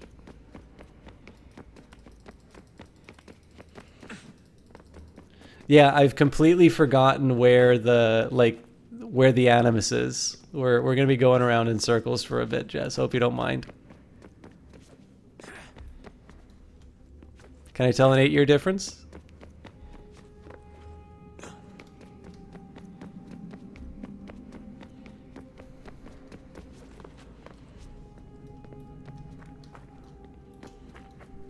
And you know what? You were busy complimenting Twitch on their net neutrality thing, so you can't complain about having your kappa blocked.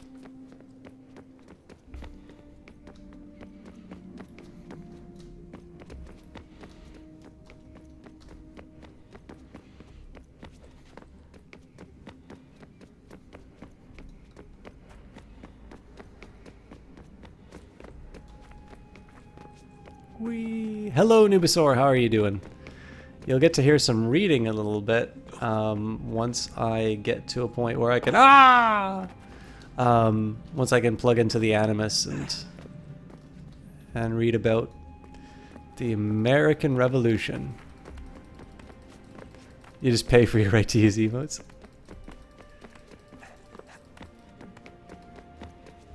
Yep, you pay like $100 a year to be able to use those emotes. Sounds like value to me. Good news is the music for this is good, so I don't mind running around.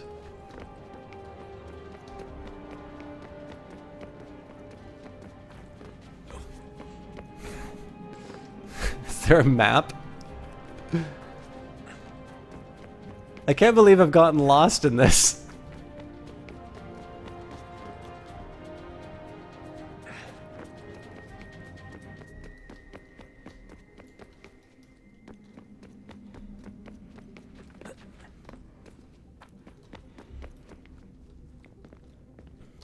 The Twitch stuff is just a bonus. How many things have you bought on Amazon? Or actually, sorry, let me phrase this in a different way, because apparently I'm already immature for my age, so you're not going to mind. I don't care. If you're Gideon1128, thank you very much for the follow. If you're watching System Shock 3 or A Mouse in a Maze. So, seeing as Jess has already confirmed that I am too immature for my age, I get to say, how poorly do you manage your life that you need to spend $100 a month in order to be able to get the things that you need on time? think I'm dead. Oh, no, I'm okay. I was just testing you, chat.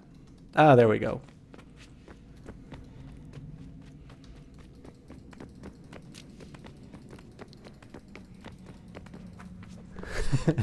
Yeah, now I need to apologize to everybody who has an Amazon Prime account. Or 100 a year, sorry. Still, 100 a year.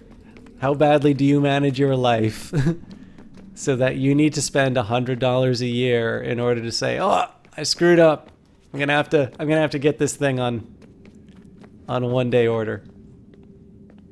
Seem right to me. That seems like $100 that can be spent on like donations to like well-spoken casters that you like a lot.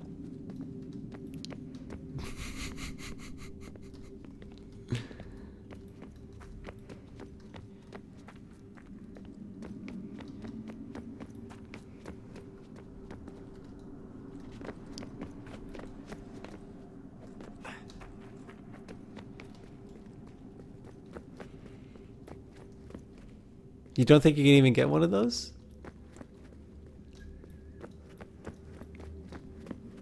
Because you want your new panties before work the next morning? Okay. Are you talking about Prime Rouge Light Girl? Like, it's definitely not worth. So one of the reasons why I'm being such a pain in the ass about Amazon Prime is that it is definitely not as good as it's definitely not as good as in Canada as it is in the US. So a lot of this is just me. I'm definitely being a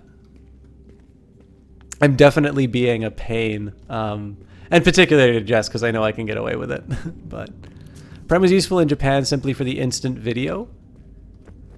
Yeah, I don't know. See, Jess has let me see the video library for Amazon Prime, and it seems good, but it also feels like it's not the same in Canada. Breathe. Relax. Jesus Christ! Good. Oops. You know that was a joke, right? I'm not giving it back, though. Thank you so much, Jess. Oh my god.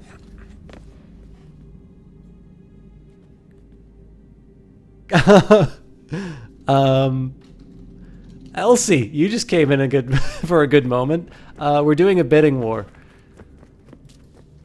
No, Jess apparently lost her mind and decided that after I was making fun of her for getting an Amazon Prime membership, which I believe she's translated into a subscription for this channel, she then turns around and makes me feel about 2 feet tall by giving an amazingly generous CP Krillin. Thank you very much for the follow. An incredibly generous donation. Is there anything you want me to put that towards? Yeah, now I can afford Amazon Prime myself. Jess, is there anything you would like to see that go towards? In my private messages, I'm now being blamed for this.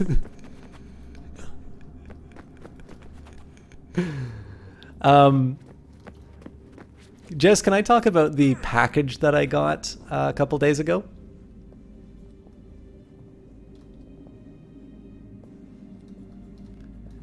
I could have sworn I would be able to put the artifact in. It'd be neat to know more about it, but I don't want to.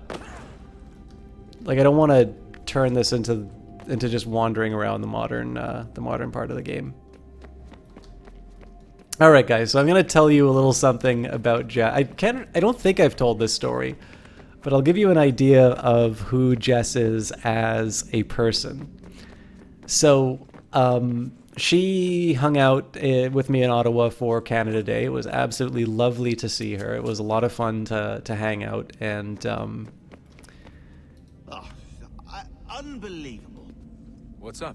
Your politicians are constantly referencing the founding fathers.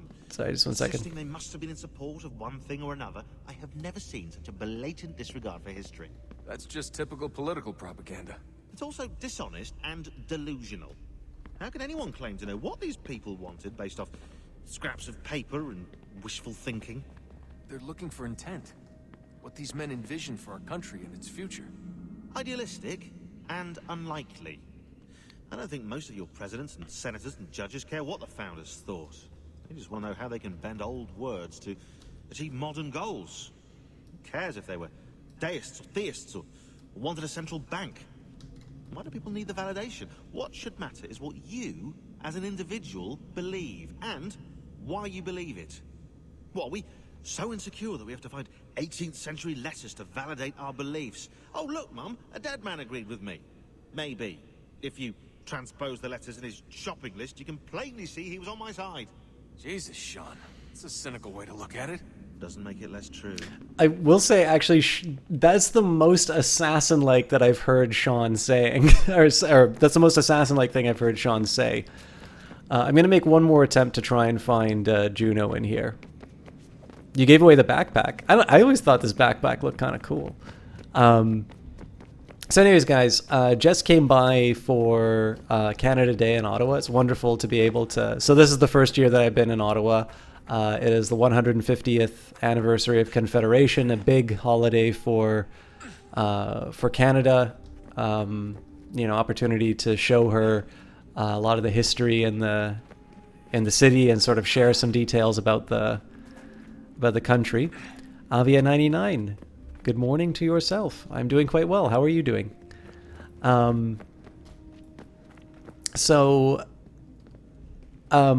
We were talking a little bit. I mean, she got to see the apartment, and I kind of we talked a little bit about, like, I don't know, the fact that I can't take care of myself and just general improvements that I had. And like the one thing that I said is, like, honestly, like, when it all comes down to it, the one thing that I probably would just add to this would be like a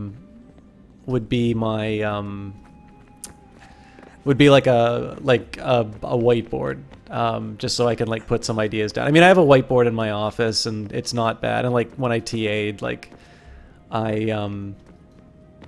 had a whiteboard to sort of explain stuff. And I mean, I don't really have that many guests. Like, it's not a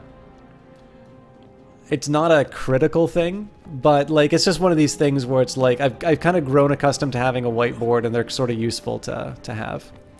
This is true, Dublin Pappy, in the War of 1812. It wasn't really a victory for either side, though. I mean, the one thing about Canadians is that they'll never let the Americans forget about it, but it wasn't exactly a remarkably successful campaign for the British either. So. But, anyways, all of this is just a massive throat clearing for the fact that... So then she says, oh yeah, would you want, like, a whiteboard, or would you want a whiteboard with, like, the corkboard part on it? And of course, I sort of know the cheat codes now, so I know that I should not provide an answer to that, because if I leave uncertainty, then I know she's not going to up and just buy that for me on a whim. And whereas if I say, it's like, oh yeah, I'd probably just want, like, a solid whiteboard or something like that, then I never expect it, but I've sort of learned that usually if I speak carelessly like that, I'm going to suddenly wake up and find, like, a whiteboard in my house. So I'm on my way home. I think this is, like, Monday. I can't remember exactly when it was. But anyways, I get home, and there's an Amazon package that is, like, leaning up against my door. And I open it up, and to circumvent the fact that I did not commit to a type of whiteboard or whiteboard with a corkboard on it, I open a package which has, like, two of the largest size boards, one corkboard and one whiteboard, courtesy of the lovely Jessie Quill. So I suppose I should have known what I was getting myself into when I said the stupid mercenary thing that I did. But this is how generous and thoughtful she is. She strikes me as somebody who I think is probably very good at getting gifts for people in general. One of the things that has worked well for me whenever I wanted to buy gifts for people are listening to those times that they say something like, "Oh, hey, that's a nice, X," or they casually mention something, and I don't normally get the specific thing that they're looking for, but I get kind of what the message is underneath. It's like, this is probably telling me they want X, Y, or Z. And Jess I need to be careful about what I say around Jess, because she is very attuned to picking up on those kinds of signals, and I am sometimes a little bit worried that she spends so much more on others than on herself. And it makes me feel, there's a couple of really great things about gifts like that when Jess gives them. One is the fact that it means more because it means that somebody was listening. And I think that's one of the things, it's why I try and give gifts that are like that, because it's a nice, instead of just saying to somebody, yeah, I was paying attention, like to have the gesture, to have the demonstration of it, that means a lot. And you feel really great when you get a gift like that. So as I have received from Jess, so I try to give. And I've normally tried to do that pretty much since I was able to buy gifts for people on my own. But yeah, and then of course on top of that, they're practical things. One thing I can definitely say, Jess has contributed a lot to this cast, which has resulted in the cast being what it is.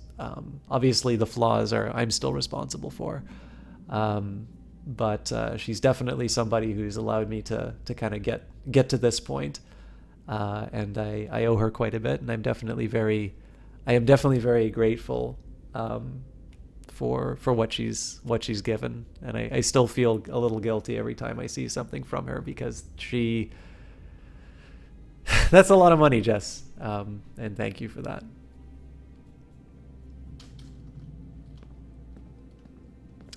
I've got a pal like that. He's bringing you milk right now because you said he wasn't going out in the bad weather to get any to drink. See, I like black coffee. That's really nice of him. Rouge Lake Girl. I don't think it's just Canadians that torture trees for maple syrup, Avia.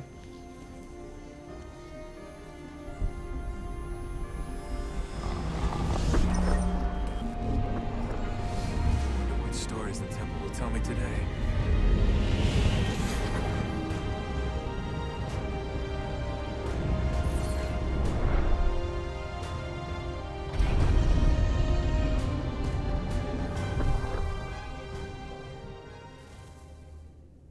Sorry guys, just 1 second.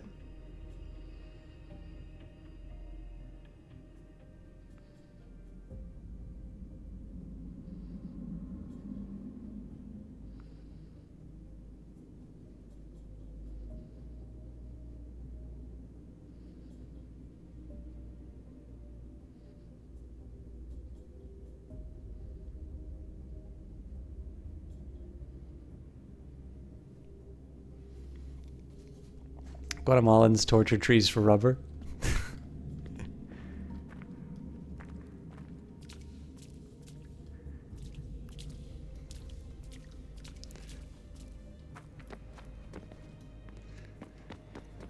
I wasn't paying attention to what unlocked. Normally you get to see one of the members of the first civilization. Oh, is it to the right? Or it could be that I just can see this now.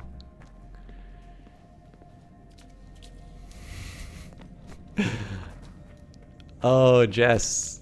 Sorry, I got a private message. I definitely did not ask for that button to be enabled. I would not have chosen.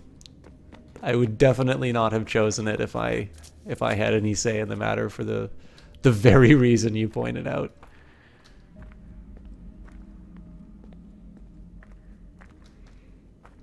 Are they free-range volcanoes?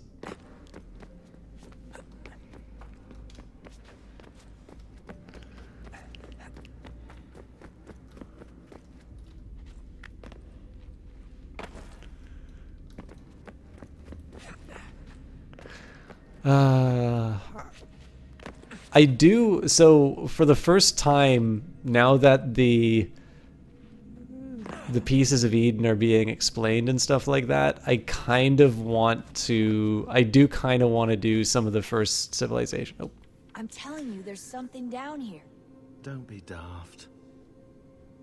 I don't know, maybe they were sleeping or something and we woke them.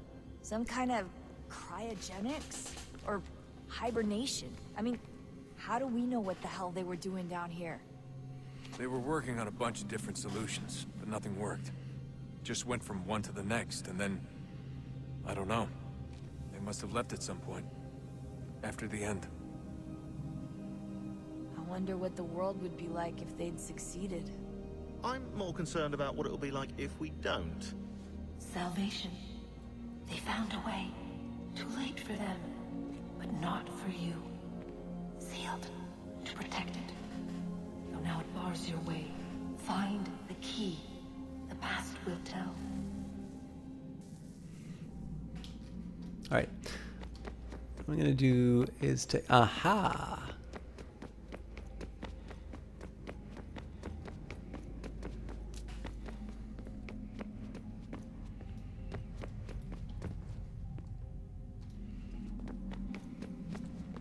I feel like there's probably going to be one more... I feel like there's going to be one more item that I need to pick up before I can access any of this.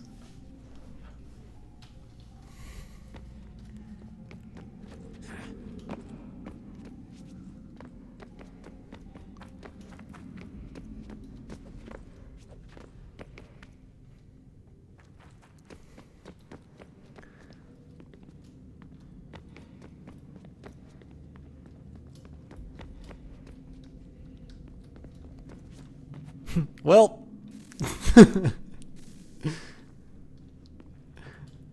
thought I would be able to. This would not have played well in an Assassin's Creed movie, by the way. to test a ledge, Desmond just sort of jumps off the edge. All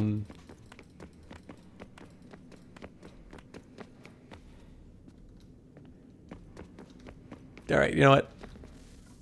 Revolution time. Look at that. I found a third power source. Already? It popped up in an earlier search, but I've only just managed to confirm it. Where? There's a museum in Cairo with one on display. I guess Connor will have to wait. No, you stay. We need to find that key, and time is running out. I'll make the trip. What about Cross? Everything's going to be fine. I'll be back soon. Oh, you're not coming back alive. Ready when you are, Desmond. Winter approaches. The air is still and sharp with grim expectation. The others sense it too and go about their work with uncommon urgency. I would like to help them, but more pressing matters now demand my attention. The Templars have targeted George Washington directly, and will not rest until he is dead. I had hoped to shield him from this knowledge, but Thomas Hickey ended any hope I had of staying silent. And so I have resolved to share everything I know, of the Templars and their plots, of who I really am. Achilles finds fault in this, and we argue every day, but there is simply too much now at stake to maintain restraint. And stay out. Then what would you propose we do? Sit and watch while the Templars take control? We are sworn to stop them, or have you forgotten? Assassins are meant to be quiet, precise. We do not go announcing conspiracies from the rooftops to all who pass by. Who are you to lecture anyone? You locked yourself away in this crumbling heap and gave up on the Brotherhood entirely. Since the day I arrived, you've done nothing but discourage me. And on the rare occasions you've chosen to help, you've done so little, you may as well have done nothing at all. How dare you! Then tell me, on whose watch did the Brotherhood falter? Whose inaction allowed the Templar Order to grow so large that it now controls an entire nation? If I sought to dissuade you, it was because you knew nothing. If I was reluctant to contribute, it was because you were naive. 1,000 times you would have died and taken God knows how many with you. Let me tell you something, Connor. Life is not a fairy tale, and there are no happy endings. No. Not when men like you are left in charge.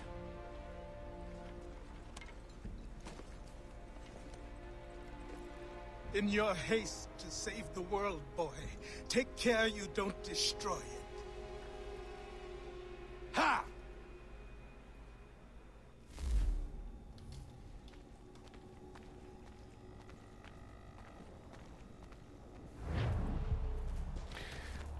Animus time.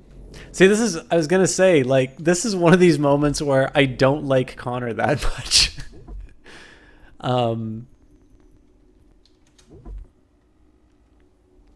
Mason Locke, like, at the very least, it's sort of like, yeah, Connor, you clearly just learned how to be an assassin all on your own.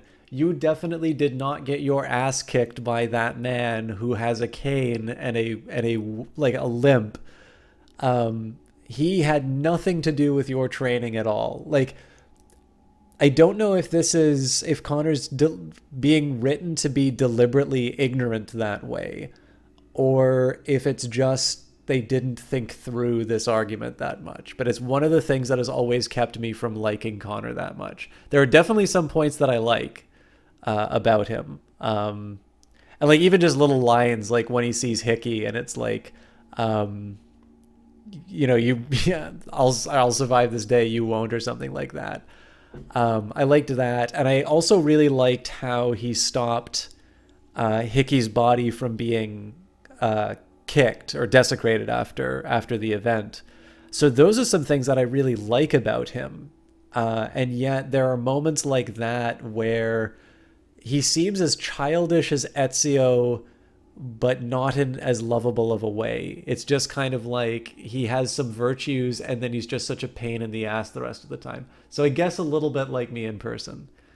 But yes, a lot. Well, I don't like one of my least favorite lines in those Star Trek movies is well, I gotta go to Tashi Station to pick up some power converters. It's like, man, am I supposed to be rooting for you? I want like the big, like, huge guy in like black armor who's got like a super deep voice.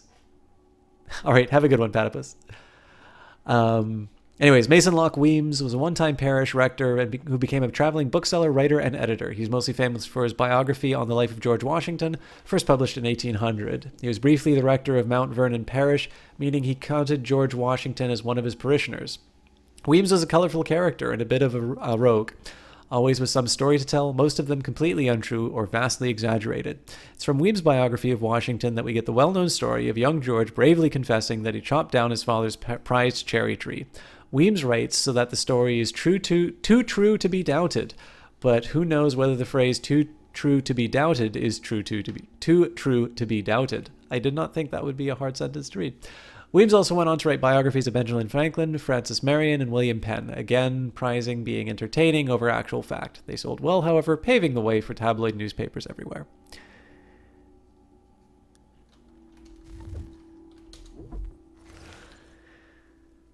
This building served City Hall. This building served as New York City Hall starting in 1702. It was about also the city jail until New Gaol opened in 1759. Despite New York's historically loyalist leanings, the building has a decidedly rebel-slanted past. Delegates from 9 of the colonies met here to coordinate protests against the Stamp Act.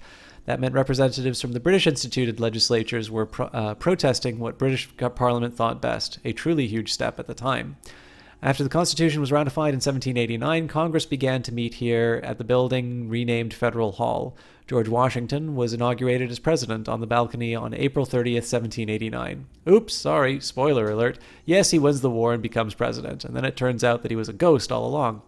The building was expanded in 1788, but torn down in 1812. Despite its name, the modern-day Federal Hall National Memorial in New York City was never actually Federal Hall. So, sorry for the 7 spoiler there, guys. Boston Brawlers. I can't say I ever understood it myself, but grown men beating each other up has a long and storied history, going back to at least ancient Sumeria. Modern-day boxing began its rise in popularity in the late 17th century. The Boston Brawlers got their start in the dockyards around the middle of the 18th century, but in 1804 they moved into a gym of their own on the north side of Beacon Hill. There they benefited from wagering dollars and wealthy socialites living on the hill's south side who enjoyed nothing more than watching poor people hitting each other in the face for their pleasure. I expect if you impress enough of them with your manly prowess, they'll give you something in return. Perhaps a toaster. Or a black eye. I think Jess got the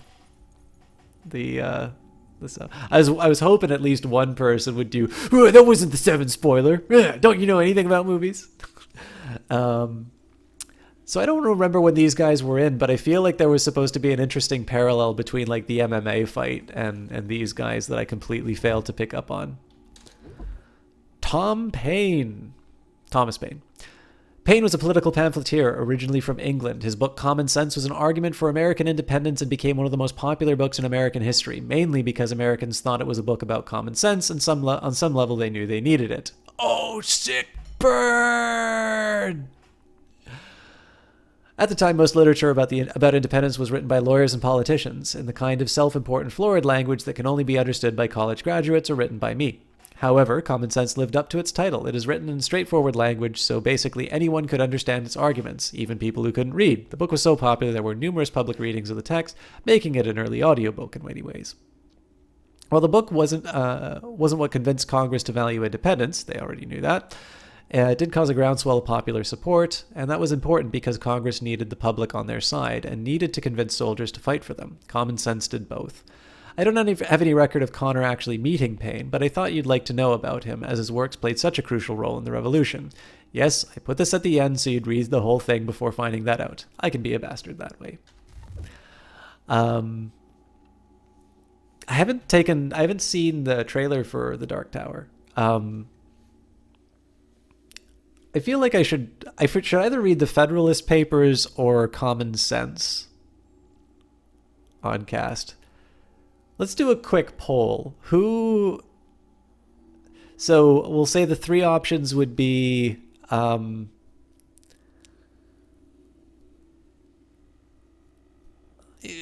neither Federalist or Common Sense. If I were to read one of those, either on cast or like in a private Discord channel, what would people care for? Declaration of Independence. Liberty. Congress unanimously declares the United Colonies free and independent states. Yesterday, the representatives of all 13 colonies resolved and declared the independence of their citizens and formally dissolved all ties with Britain. This Declaration of Independence, as it is so entitled, was drafted by a committee of authors, principally Thomas Jefferson, John Adams, and Benjamin Franklin, and expresses in language more eloquent than we are able to describe the events and reasoning that have led to this final disruption. The Second Constitutional Congress began work on this document months ago. Some few among the representatives had every aspiration that the colonies would reconcile with the king and reasonable rights secured, with each additional regiment dispatched to these shores. That hope diminished until they all voted in unanimity to sever ourselves from the mother country. John Adams declares that this day should be solemnized with pomp and parade, with shows, games, sports, guns, bells, bonfires, and illuminations from one end of this continent to the other from this time forward forevermore. You know what? This should be interesting.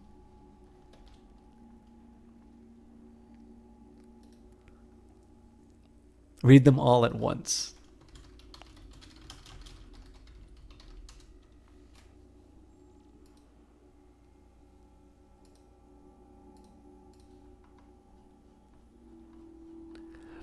This is going to be a little long,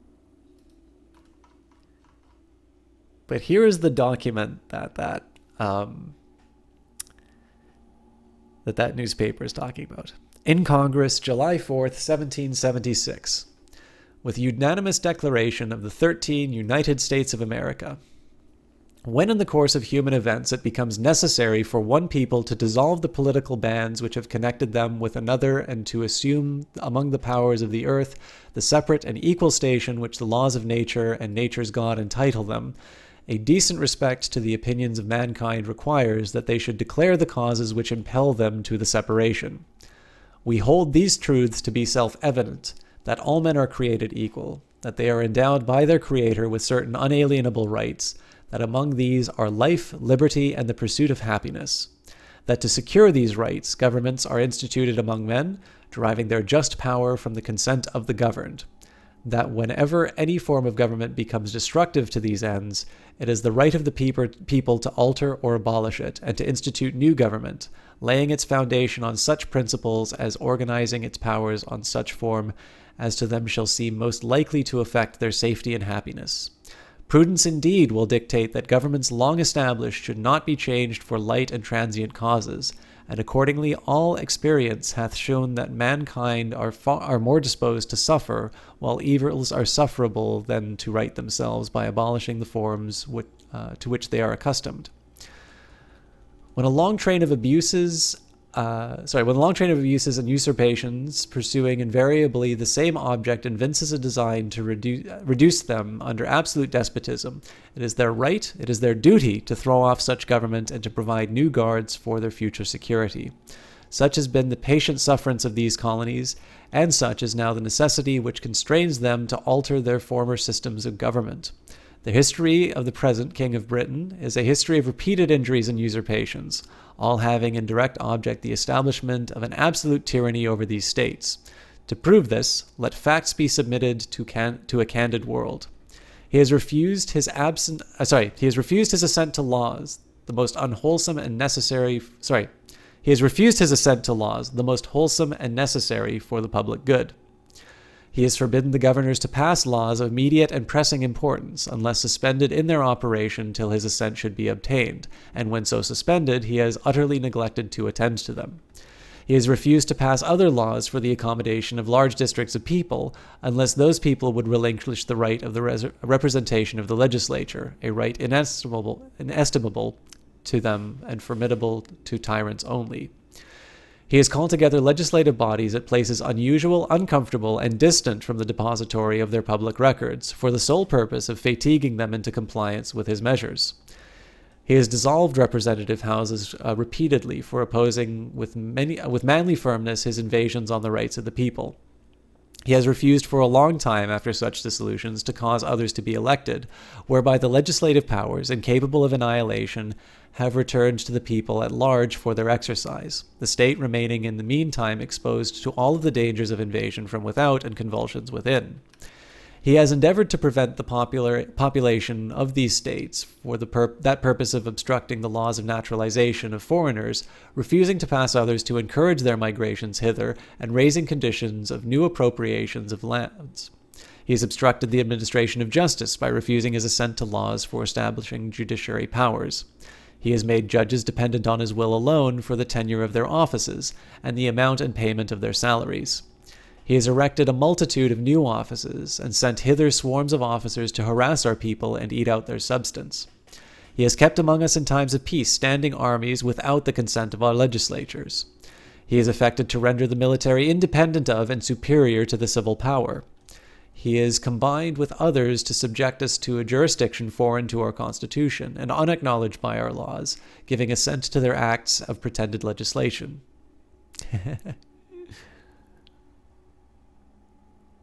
For quartering large bodies of armed troops among us, for protecting them, by a mock trial from punishment, any murders that they should commit on the inhabitants of these states, for cutting off our trade with all parts of the world, for imposing taxes on us without our consent, for depriving us, in many cases, the benefit of trial by jury, for transporting us beyond seas to be tried for pretend offences, for abolishing the free system of English laws in a neighbouring province, establishing therein an arbitrary government, and enlarging its boundaries so as to render it at once an example and fit instrument for introducing the same rule into these colonies. For taking away our charters, abolishing our most valuable laws, and altering fundamentally the forms of our governments. For suspending our own legislatures and declaring themselves invested with power to legislate for us in all cases whatsoever. He has abdicated government here by declaring us out of his protection and waging war against us. He has plundered our seas, ravaged our coasts, burnt our towns, and destroyed the lives of our people. He is at this time transporting large armies of foreign mercenaries to complete the works of death, desolation, and tyranny, already begun with circumstances of cruelty and perfidy, scarcely paralyzed in the most barbarous ages, and totally unworthy of the head of a civilized nation. He has constrained our fellow citizens taken captive on high seas to bear arms against their country, to become the executioners of their friends and brethren, or to fall themselves by their hands. He has excited domestic insurrections amongst us, and has endeavored to bring on the inhabitants of our frontiers the merciless Indian savages whose known rule of warfare is an undistinguished destruction of all ages, sexes, and conditions. In every stage of these oppressions, we have petitioned for redress in the most humble terms. Our repeated petitions have been answered only by repeated injury. A prince whose character is thus marked by every act which may define a tyrant is an unfit ruler for a free people. Nor have we been wanting in attentions to our British brethren. We have warned them from time to time of attempts by their legislature to extend an unwarrantable jurisdiction over us. We have reminded them of the circumstances of our emigration and settlement here. We have appealed to their native justice and magnanimity, and we have conjured them by the ties of our common kindred to disavow these usurpations, which would inevitably interrupt our connections and correspondence. They too have been deaf to the voice of justice and consanguinity. We must therefore acquiesce in the necessity which denounces our separation and hold them, as we hold the rest of mankind, enemies in war, in peace friends. We, therefore, the representatives of the United States of America, in General Congress assembled, appealing to the Supreme Judge of the world for the rectitude of our intentions, do, in the name and authority of the good people of these colonies, solemnly publish and declare that these united colonies are, and of right ought to be, free and independent states, that they are absolved of all allegiance to the British Crown, and that all political connection between them and the great state of Britain is and ought to be totally dissolved, and that as free and independent states they have the full power to levy war, conclude peace, contract alliances. Zarillionaire, thank you very much for the follow.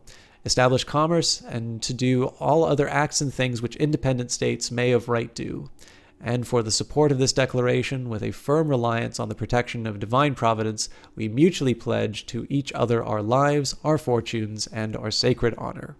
And then, of course, the signatures.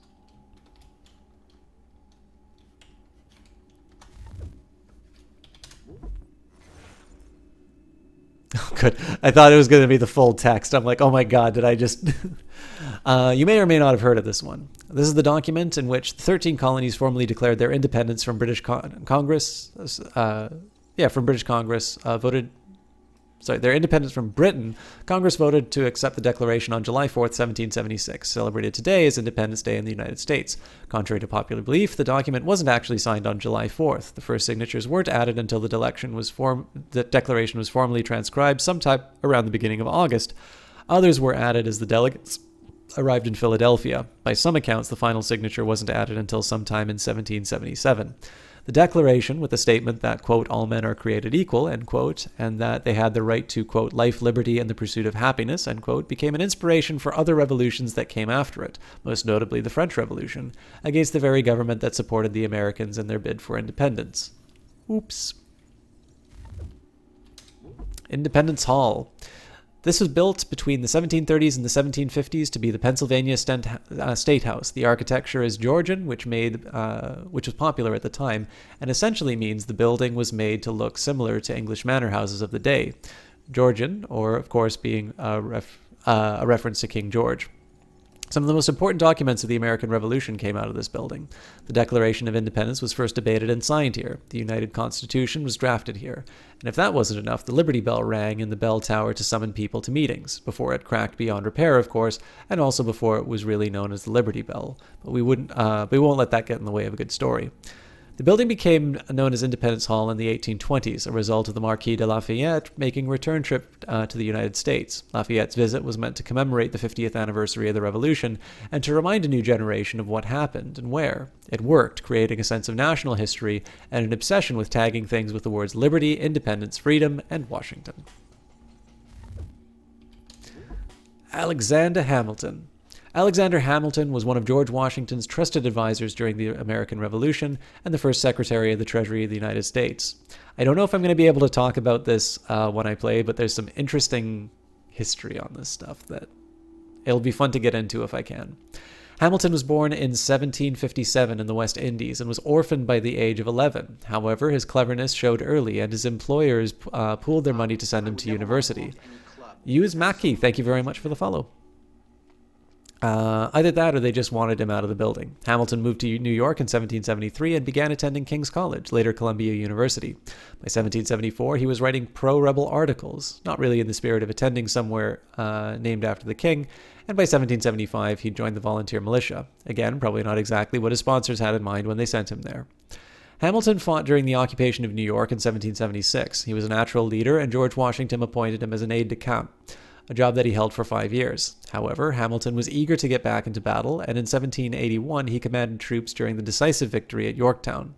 Hamilton became a member of Congress for New York in 1788. He developed a particular fixation on the funding of the federal government, which was, at the time, well, broke, as it wasn't allowed to demand any taxes from member states. While this may sound wonderful when you're looking at your federal tax bill, it meant the government couldn't do things like pay their army. Soldiers like getting paid. In 1787, Hamilton was named the first Secretary of the Treasury, where he fought for a strong federal government, in heated opposition with Thomas Jefferson, who promoted states' rights.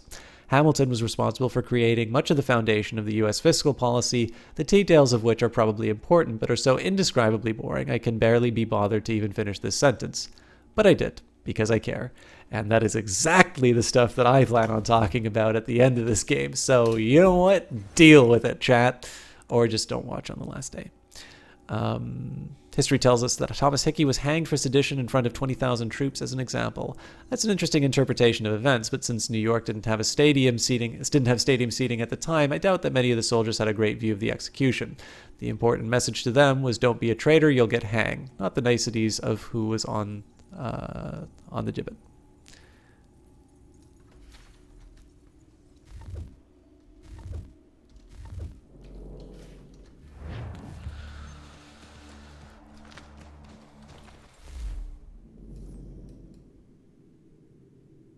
Why ride on a horsey when you can... Oh, apparently I can't fast travel.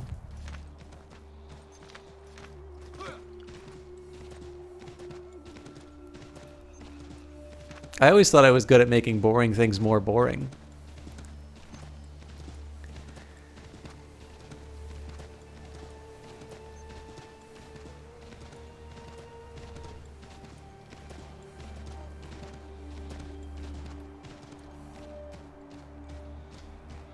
Like how to understand the numbers as powers of others. Oh, you mean, yes.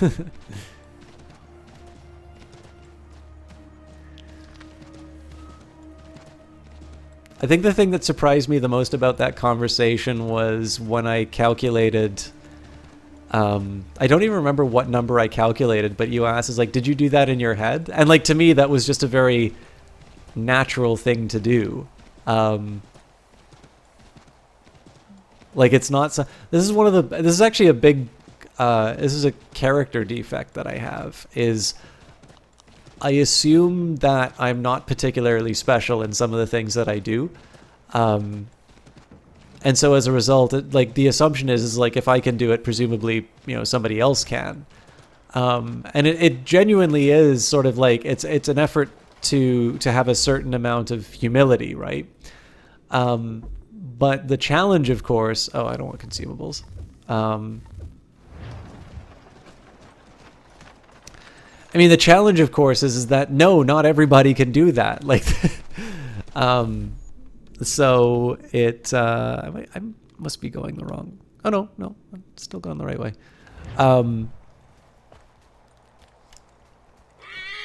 So yeah, sometimes it sometimes makes for a little bit of difficulty in terms of either being clear or I don't know, just generally trying to, to make a point or otherwise be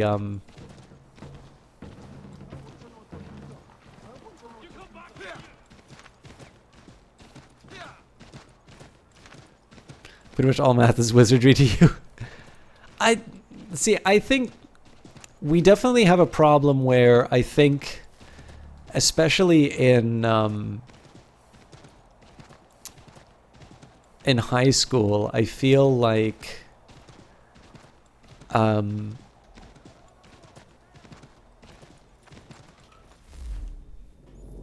people really are taught to dislike a subject that I think under other circumstances they would potentially enjoy.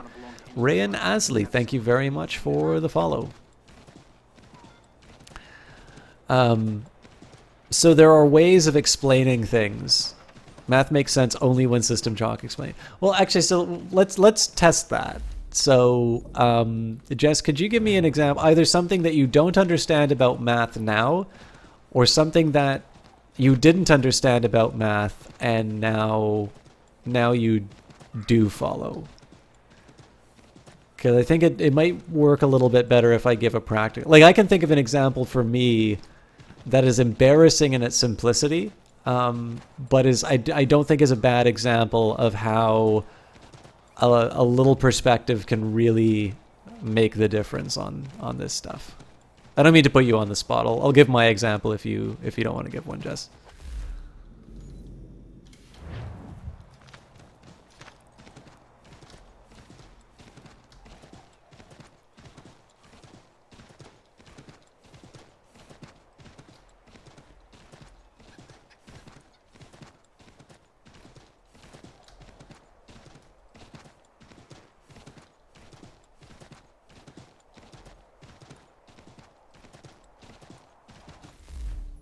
Actually, the funny thing is I kind of remember a little bit better the circumstance under which I explained the powers of numbers to Jess, and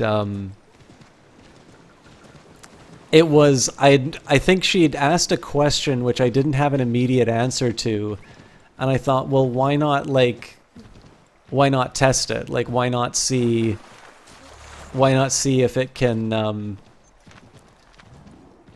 if this thing holds up. And in that case, like, the nice thing is once you have a certain level of mathematics, you can usually reason your way through the stuff that you don't get. Or of course you can get like a good textbook, but I probably I probably made a bad decision going off-road.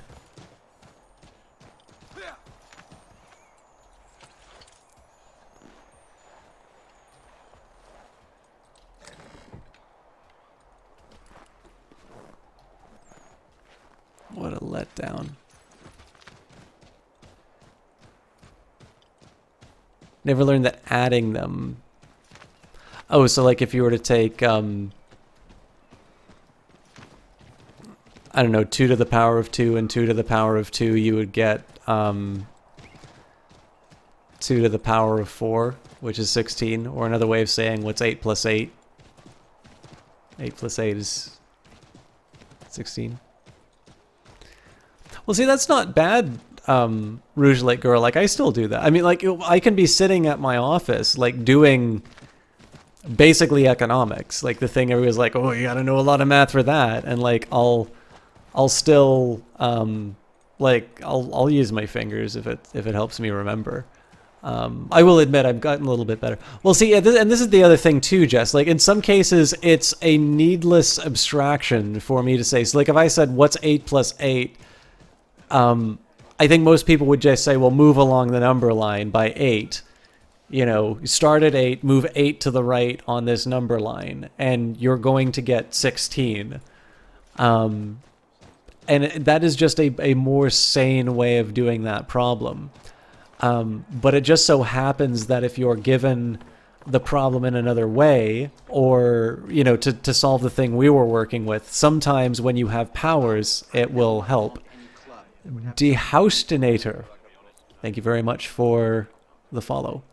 And in this case, what you're doing is not so much, it's not so much just trying to redo the way you do addition. I think you should do addition the way that it makes sense. But you can use the fact that you know these things are equal, and when you know that things are equal, you can always move them in and out, which can sometimes be a little helpful.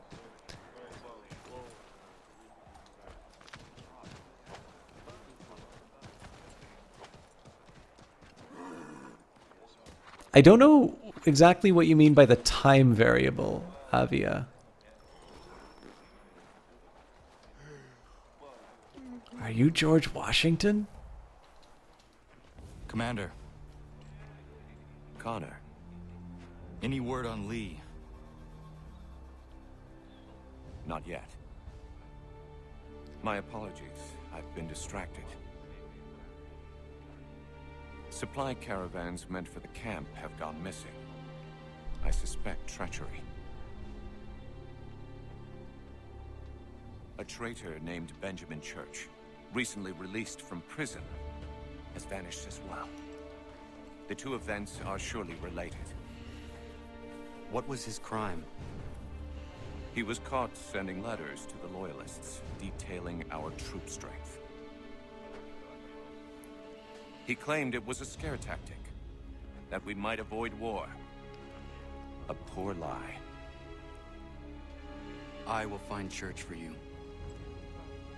Why? What reason have you to help? Does it matter? As you wish. We've received reports of trouble along the southern road. Might be he's responsible.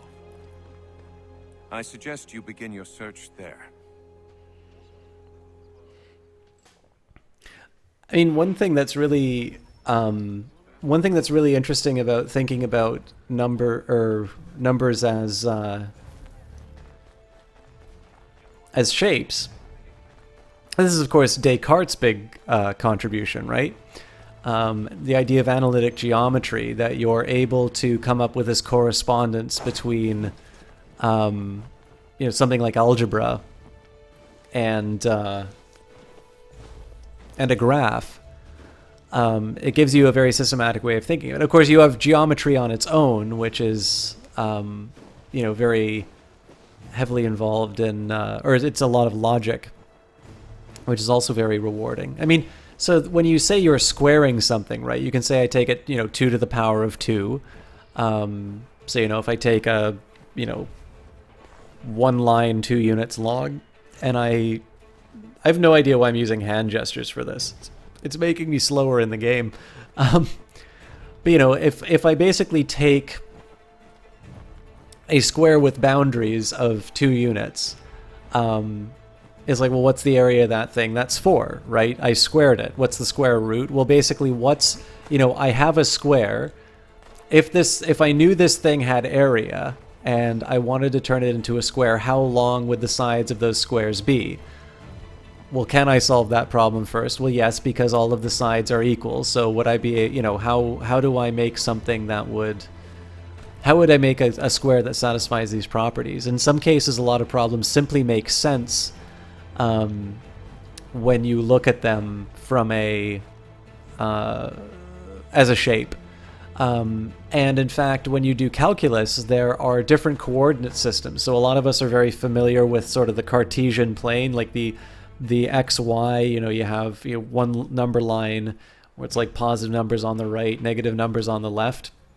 And then there's another line which cuts through it. And that's your y-axis. And again, if you move up, you get positive numbers, and you move down, you get negative numbers. The coordinates that you can use polar coordinates. And in that case, that would be, you have sort of like, you could have sort of your rotation on a circle and like your distance so far out. And that's really like circle-like things.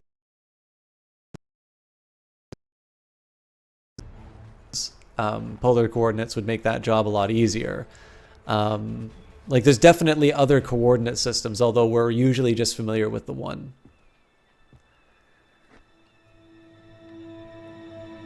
Oh my god! Don't kill me, Hatham. Connor, any last words? Wait. A poor choice.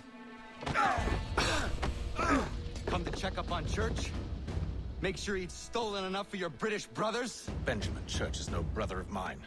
No more than the Redcoats or their idiot king. Oh, I expected naivete, but this... The Templars do not fight for the crown. We seek the same as you, boy.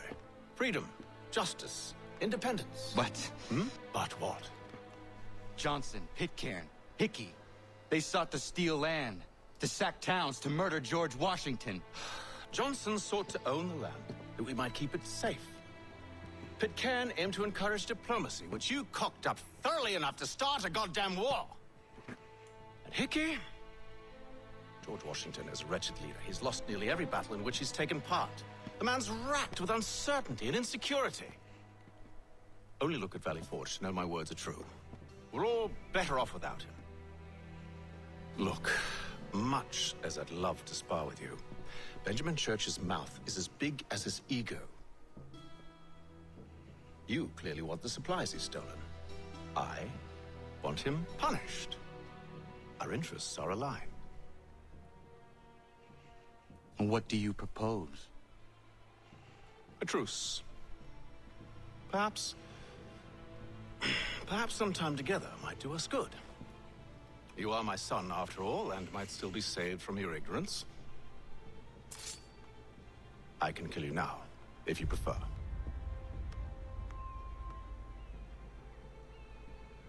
Excellent. Shall we be off? Do you even know where Benjamin Church has gone? I'm afraid not. I'd hoped to ambush him when he or one of his men returned here.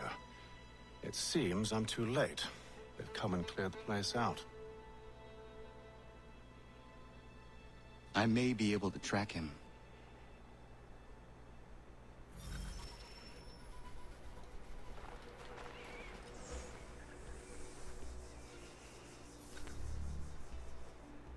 There were rations inside the crates. Medical supplies and clothing as well. I'm gonna go through so much snow so that Hatham gets like his boots all like wet and cold. Just because I think he's a cool character doesn't mean that I can't be a dick to him.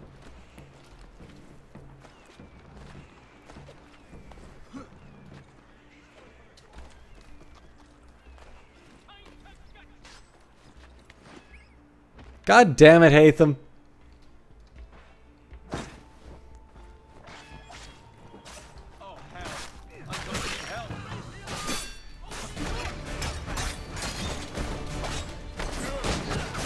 God, I love that move.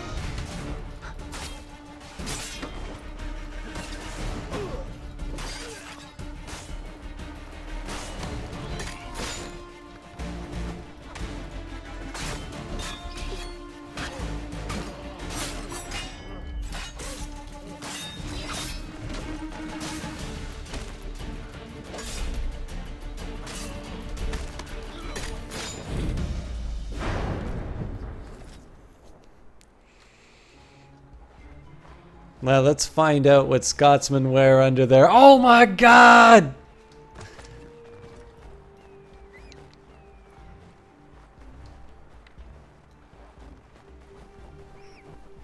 I would never want to belong to any club. Connie Kawaskin? Watskin?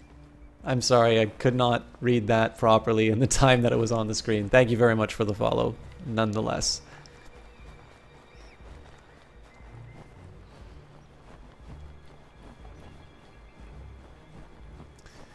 Well, no more clues. But where did the bodies go?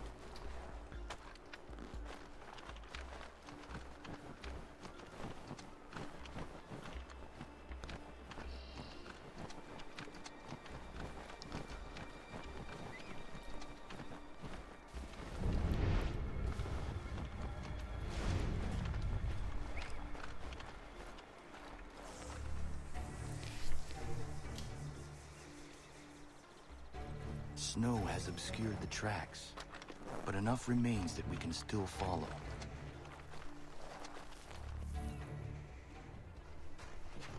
Just my luck. Going to freeze to death if I don't get this fixed. Are you Ben Church's man? Well played.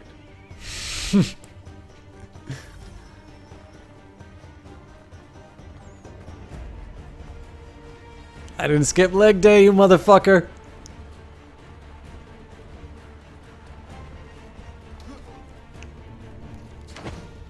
It was not wise to run. What do you want? Where is Benjamin Church? I don't know. We was riding for a camp just north of here. Is where we'd normally unload the cargo. Maybe you'll find him there. Enough of that. You did not have to kill him. Let's not waste time with all this pointless banter. Go catch up with the rest of Church's men. Infiltrate that camp of theirs and see what you can discover. And what about you? Never you mind. Just do as I ask. Have a great one, Avia. Thanks a lot for stopping by.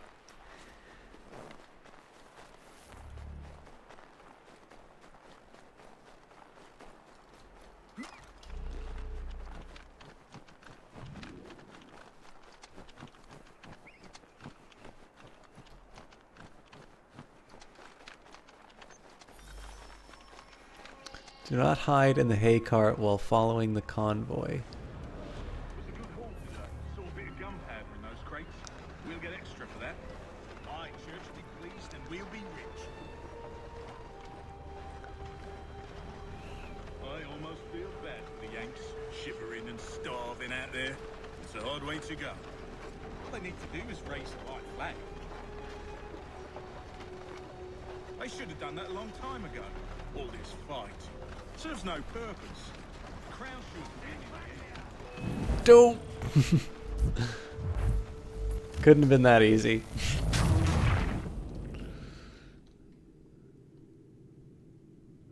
I don't think I'll spend too many turns on that. If nothing else, I'll just jump into the hay. But I feel like I should be able to hear the audio without too much trouble.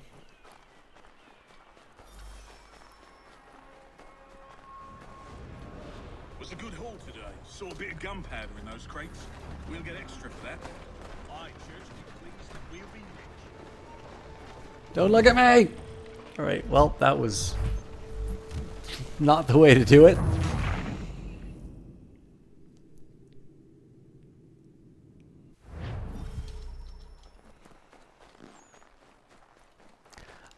Konip Kwastkin. I suck at that. So when I did Revelations, I definitely got very I definitely got down that rabbit hole quite a bit, and generally I think it makes the game more enjoyable for me. You know what? I'm just gonna jump into the hay. I'm screwing this up too much. So one of the things that's driven that is there's a major holiday for a country that was the subject for an Assassin's Creed game that's coming up. Well, the Assassin's Creed game is out, but the holiday is coming. I'm not going to say when because that'll ruin the surprise. But I'm on a bit of a deadline to try and get this game done. Hyrule Dovahkiin, what a name. Thank you very much for the follow. We'll get extra for that. Aye, Church will be pleased and we'll be rich. But in this case, Feel bad for the Yanks, shivering and starving out there. It's a hard way to go. All they need to do is raise the white flag. in this case, because I think. Done that a long time ago. All this fight serves no purpose. The crown's sure to win in the end. Waste all those lives chasing the fool. What it'll do to compare the two stories sort of side by side, I think it'll actually make both games a little bit better off. So we'll see the other one in the light of the American Revolution and sort of the setting for this game. And then the nice thing is that I'll have a bunch of material that will allow me to go back. So we'll have the main plot of Assassin's Creed 3, but I leave myself the option to be able to return to AC3 and do the side quests.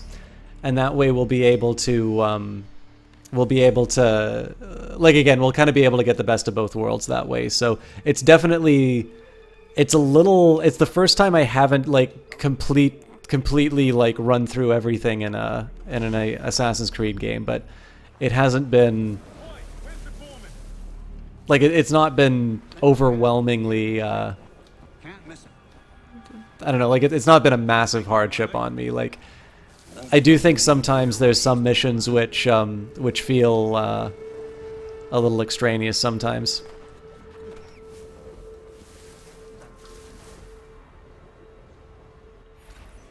About time you showed up. Listen here.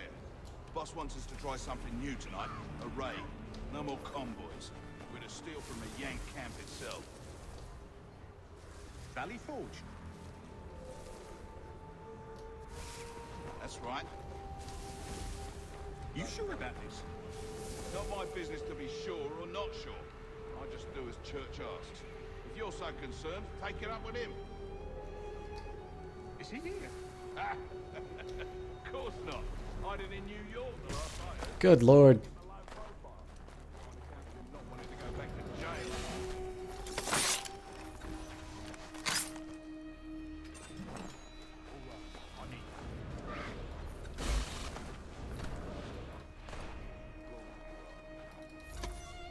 Well, so much for that. He was creeping around the camp all suspicious like. Must be a Yank spy. Nah, he's something else. Something special. Isn't that right, Hatham? Church told me all about you. THAC. Let me just take a quick look.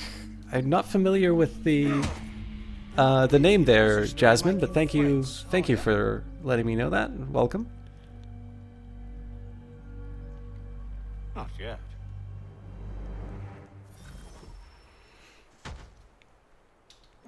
If you can just give me a quick second. As much as I'd love to see Hatham getting his ass kicked, this is one drawback with a new auto hosting system. I don't always get a chance to.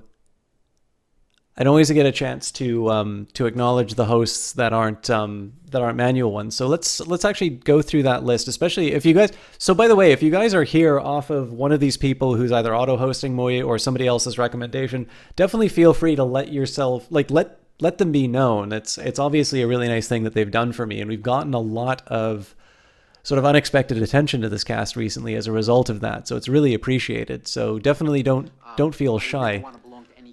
Jasmine Rosefall, thank you very much for the follow. So this tends to jump around a little bit, but let me do my best to get everything in the order Twitch is giving me. So we've got Balastra. Oh, just switched around on me again. Twitching Top Hats. Number ones. Yeah, I kind of guessed, Whisper, Jess in this case. That was my I was going to be my first guess, because I know the last time he hosted me, it was I think 100 people that came through. So Twitching Top Hats is at the top of the list now. Vanguard Master, Chaotic Tabris, Lady Dow, El Canoe, The Rambler 146. Much bigger on YouTube, but he's been doing a lot more streaming. Oh, god damn it. Everything just switched around again. Let's try this again. Cringy Cat, Kaylee Cakes, who I think is currently on vacation. Dynamite TV, been doing a lot of the Secret World recently. Nubasaur42, I think you're in chat. Jessie Quill, of course, as you know her, my lovely mod. Docs Gaming, Lady Dow, Flow Fantasy, Rouge Light Girl, who is obviously in the chat as well. Rambler 146, Pethrem, El Canoe, who I think has gone to bed, and Avia99 was somebody who's come from the canoes. Balastra 1, who is Jessie Quill's dad, and all right. I am going to stop commentating because it has changed the order yet again. One last time. Flow Fantasy, Lady Dow, Jessie Quill, Vanguard Master, Total D4, Chaotic Tabris, Rouge Light Girl, Dynamite TV, Johnny Big Time, Pethrem, Cringy Cat, Docs Gaming, Nubasaur42, Twitching Top Hats, El Canoe, The Rambler 146, Blaster 1, Mr. Franz, Kaylee Cakes. Sorry that took so long, and I am sorry that all of you got short shrift because of that, but unfortunately Twitch has decided that I don't get to shout people out properly. But yeah, anyways, guys, it is never taken for granted. Thank you very much for doing that. Obviously, the host is one thing. It's one bullet that you get to fire. And that means Austin Anderson. Thank you very much for the follow. One of the reasons why I was hoping people would sort of say where they've come from. Well, thank you, Jasmine Rosefall. I can only be myself, but I do appreciate the well-wishing. If I get a chance to see you again, we'd love to see you, but I also know it's not everyone's taste. But thank you for letting yourself be known.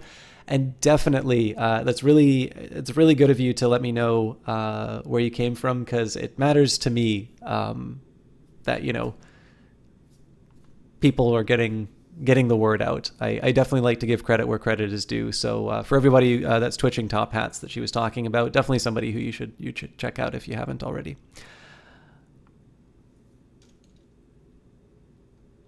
not a problem at all. Anyways, back to the game.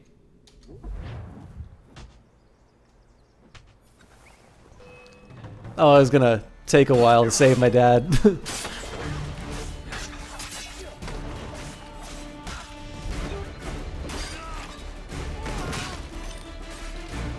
Take the gun. Let me take the gun. Once you've dealt with these louts, meet me in New York. What? You mean to just leave now? If you can't handle a couple of mercenaries, then we've really no business working together. Unbelievable.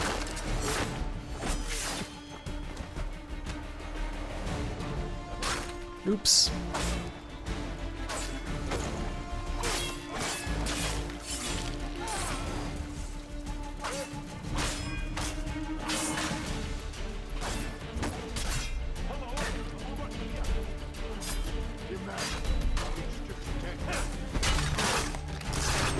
That's incredible. The animations are on this one are easily my favorite of any Assassin's Creed game.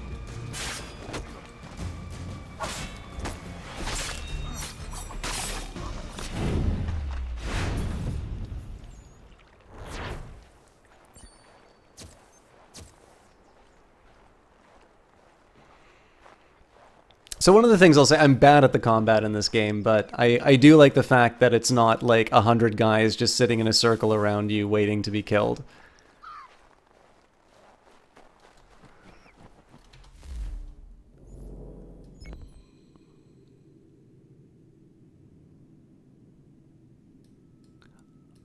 Surely there is a story mission I should be doing at this point. Oh wait, yeah, I gotta get to New York.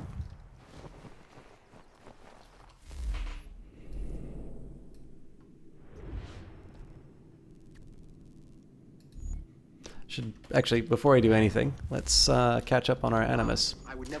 4 and 6, thank you very much for the follow. I'm gonna feel really bad when I stop doing Assassin's Creed.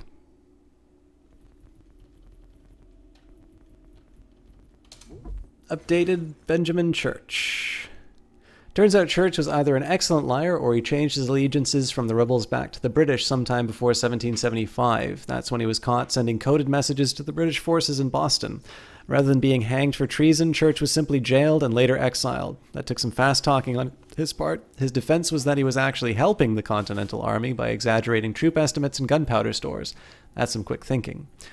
Luckily for Church, the Continental Army only ever knew about the one coded letter. More modern research has showed that he'd been ferrying papers to the British for some time, possibly to pay off some of his debts. Incidentally, his expensive mansion was seized from by the newly formed American government and sold off to pay war debts, but not until after it was ransacked by angry rebels. Boss France, thank you very much for the follow. And Sure Thing Whisperer, thanks for letting me know. Melty Tacos, thank you very much for the follow. But it's not until after it was ransacked by angry rebels. That might seem like poetic justice, but it's somewhat unfair. At the time, Church wasn't even living there. He'd left it to his wife, who he'd abandoned for another woman. Seems like he made a habit of betrayal. What a catch. And how are you doing tonight, Tepetti? Valley Forge. This is the site of the winter encampment for the Continental Army in 1777 to 78. Valley Forge wasn't Washington's first choice of location. My first choice would have been the Bahamas, but apparently that's quite inconveniently located. The valley is mostly uninhabited, and he felt that it would be easier to house and feed an army in a larger town. Congress, on the other hand, wanted the army nearby, keeping it between them in York and the British Army in Philadelphia. Valley Forge was close enough to Philadelphia to harass British troops there, but far enough away to prevent a surprise attack from the British. A life without surprises. What a thing to wish for. Washington did have a point, though. The army had trouble getting supplies, and Valley Forge had no housing for the troops. And even though the winter was mild, it was cold for an army where a third of the soldiers didn't have any shoes. Mild temperatures also meant it was damp, so disease ran rampant. Thousands died. All of which makes Valley Forge sound like a complete disaster, but the astonishing thing is, it wasn't. The better-equipped soldiers took the patrols, the others built houses. Nathaniel Greene was named quartermaster and found supplies. They invented subsistence rations for themselves when they ran low. Baron von Steuben and others arranged to begin to drill the troops in military tactics and a base camp layout and sanitation, helping stop the spread of the disease problem. Far from being the catastrophe it seemed, Valley Forge is legendary today as the proving ground of the American army. I imagine it would be of little comfort to those who suffered there. Yes, you caught a terrible disease, but well done, you really proved yourself. The army emerged as a capable fighting force, though, winning a victory almost immediately at the Battle of Monmouth. The Continental Army. This is the army that George Washington led in the American Revolution, made up of various regiments supplied by the states. The army was officially established by the Continental Congress in June 1775, shortly after the Siege of Boston began. In fact, it was formed specifically to deal with the Siege of Boston, which at the time was being carried out by the various militia who had fought at the battles of Lexington and Concord. The Continental Army was disbanded in 1783 after the Revolution was formally ended, possibly because people agreed that civilian militias were all the colonies needed to defend themselves, but possibly also because Congress couldn't afford to pay them. My money is on the last one.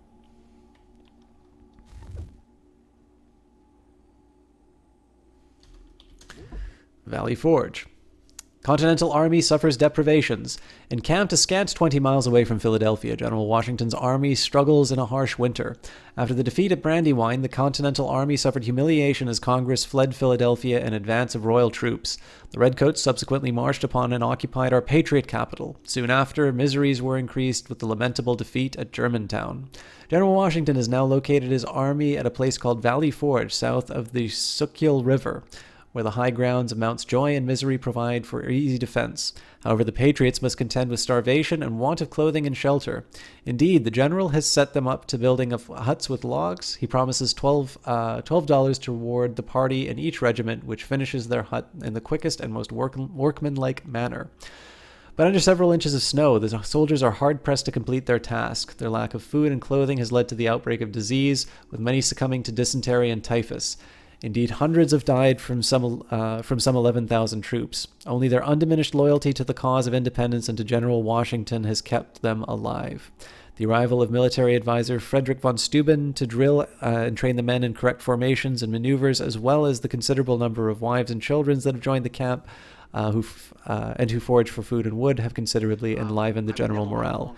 Jimmy Gaming 101, thank you very much for the follow. Sorry the other 100 Jimmy Gamings got to your name first. Alright, so we're in sequence 9, but it hasn't given us an obvious mission. Normally it has like a big indicator. But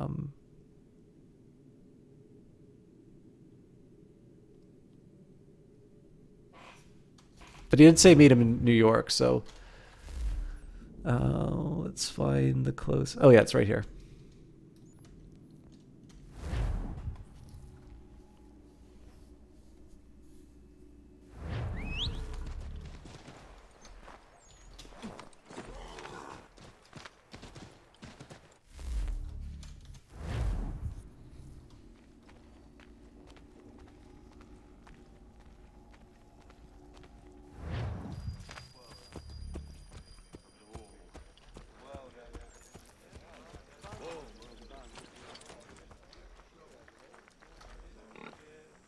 Aw, I don't get to pet the pig? I just feed it? It's a happy looking pig anyway.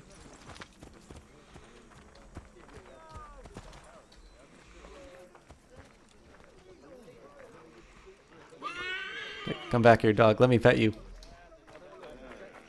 Okay.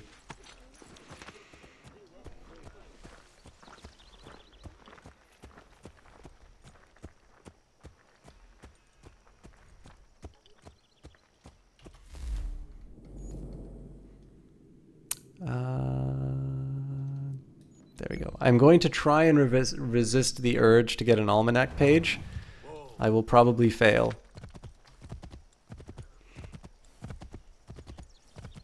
I would never want to belong to any club. 64332456778. Ask for him by name. Or her.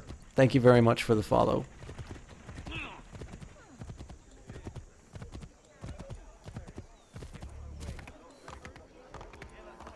I think that's the second all-number name that we've gotten. I don't know if that's a result of the new Twitch sort of auto-follow feature, or if people are listening to my complete failure to pronounce names and are now baiting me to struggle with complicated names.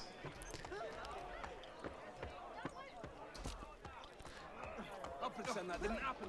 Stop this. Why are you abusing me? You know, the one that we really need to look out for is if there's an Assassin's Creed that takes place in something like, I don't know, Scotland or something like that. I mean, obviously there's been Scottish revolutions, so it's not incredible to think that such a thing couldn't happen.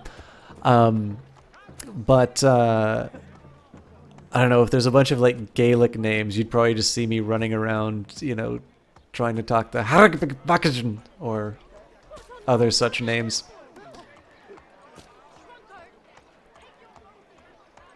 Apologies to all Scottish people.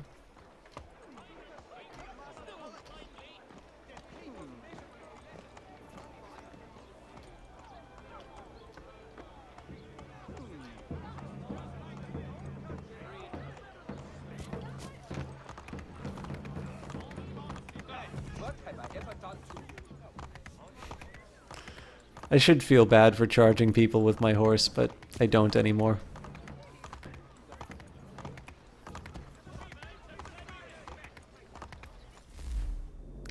Also, I don't feel right using the sword. I feel like I should use the tomahawk.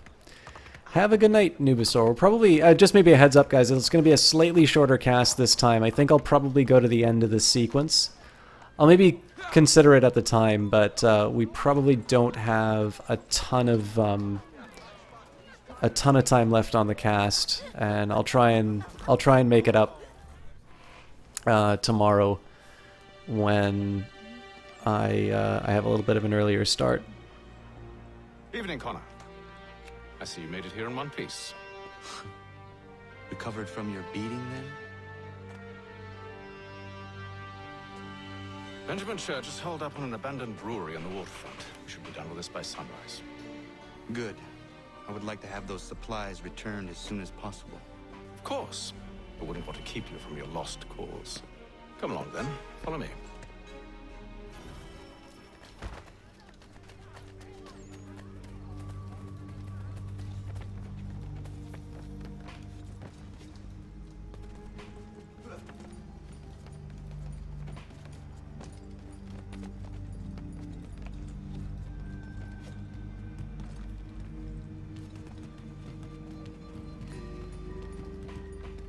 Yeah, Tepetti, I was finding, so this is something new that I've do. I mean, I have done some cases where I've like streamed for the entire week, but I can kind of only pretend to be like a nice guy once every other day. So usually doing a full week of cast tends to take a lot out of me. Tell me something. You could have killed me when we first met. What stayed your hand? Curiosity. Any other questions? What is it the Templars truly seek? Order. Purpose. Direction. No more than that. It's your lot that means to confound with this nonsense talk of freedom. Time was. The assassins professed a far more sensible goal. That for peace. Freedom is peace. Oh no. It's an invitation to chaos. Only look at this little revolution your friends have started. I have stood before the Continental Congress and listened to them stamp and shout. All in the name of liberty. But it is just noise. And this is why you favor Lee? He understands the needs of this would-be nation far better than the jobberknolls who profess to represent it. It seems your tongue has tasted sour grapes. The people have made their choice, and it was Washington. People chose nothing. It was done by a group of privileged cowards seeking only to enrich themselves. They convened in private and made a decision that would benefit them. Oh, they might have dressed it up with pretty words. That does not make it true. The only difference, Connor, the only difference between myself and those you aid is that I do not feign affection.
Hold a moment. Church, you clever bastard. What is it? I was hoping I could wave you past the guards, but he's replaced most of them with men I don't know. Well, I should be able to pass without arousing suspicion, but you... No. We do this together or not at all. Then what do you propose? I will find a guard who is off duty and take his uniform. Very well. I will wait here, then. Of course you will. Oh, I'm sorry. Would you like me to come along and hold your hand, perhaps? Provide kind words of encouragement? He's definitely very different from when you play him, but it's not... Treason and conspiracy. Crime punishable by death. The sentence to be carried out for... Thank you. Thank you ever so much.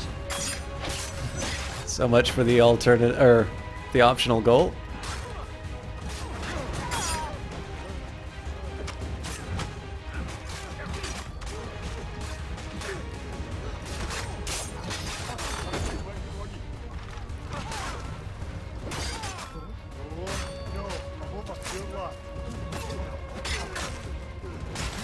Yeah, I'm really bad at the tough guys.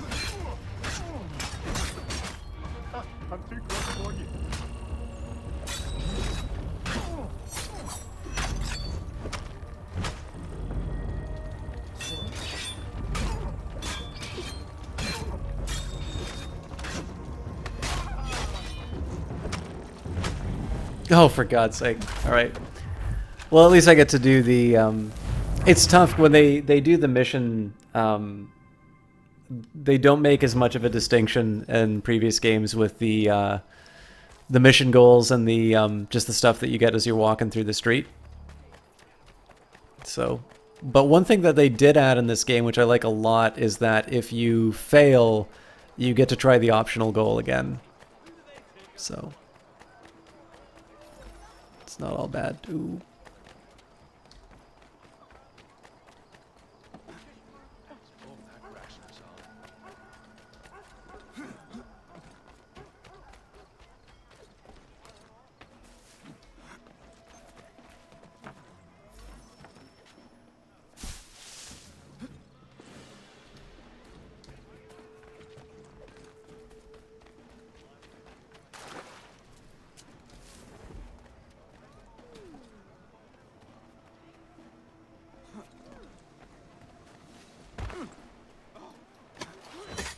It's not worth my skin.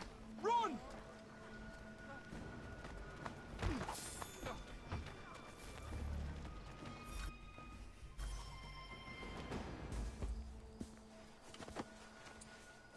That should suffice. Follow me. Hold, strangers. You tread on private property. What business have you here? The Father of Understanding guides us. You I recognize, not the savage. He is my son. Tasted of the forest fruits, did you? Off you go, then.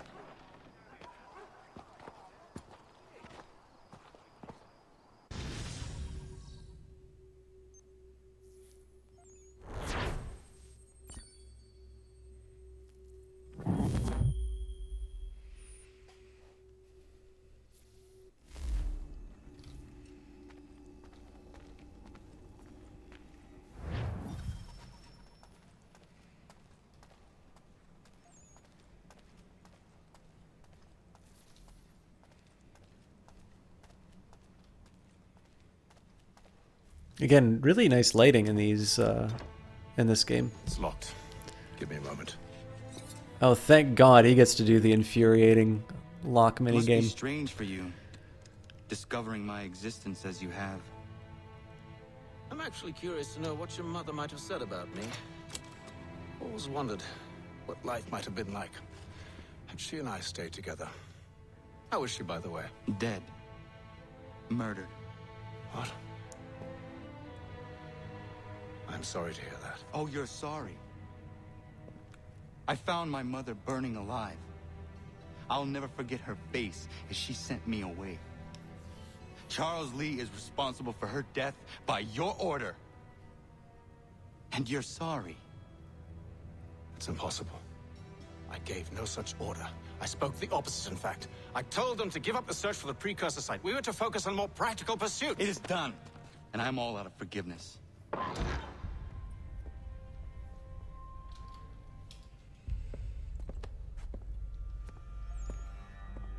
Benjamin Church, you stand accused of betraying the Templar Order and abandoning our principles in pursuit of personal gain.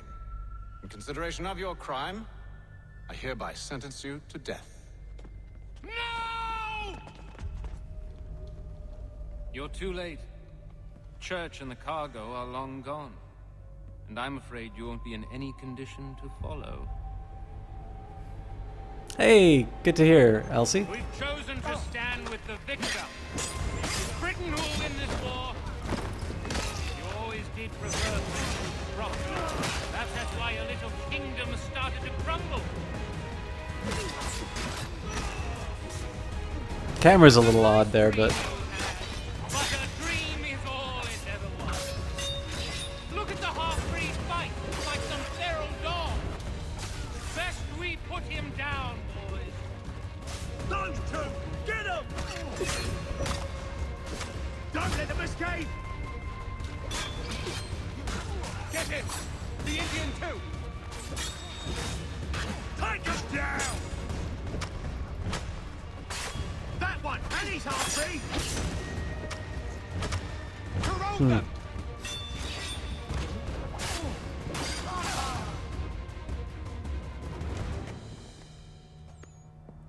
Where is Church? I'll tell you anything you want. Only promise that you'll let me live.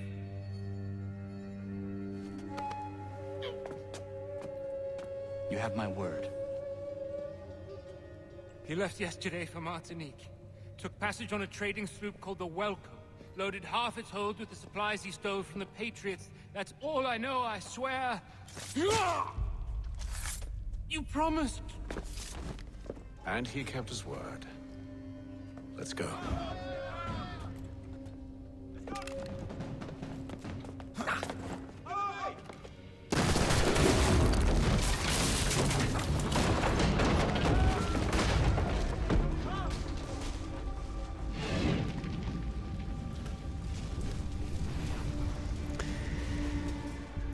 this is gonna be like the Max Payne level. We need to get out of here. You don't say. Now is not the time for sightseeing. Oh Christ! I thought.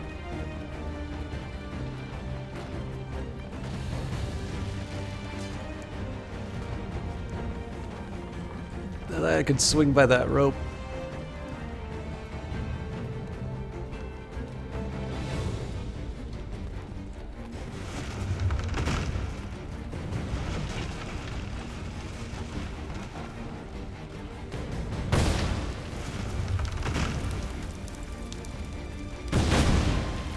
So close, yet so far.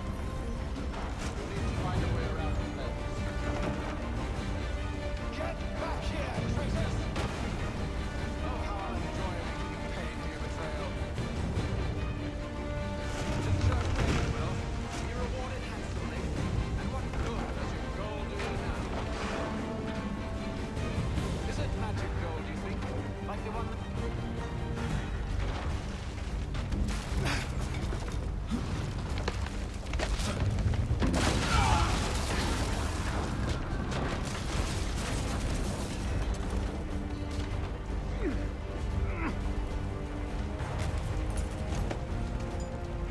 I mean, Connor, wouldn't you want to watch both parents burn to death?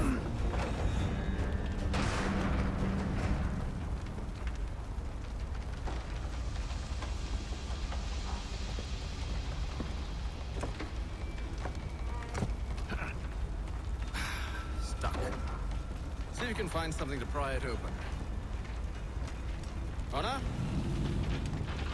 What are you up to? No, don't do that. There's no way of knowing what's on the other side!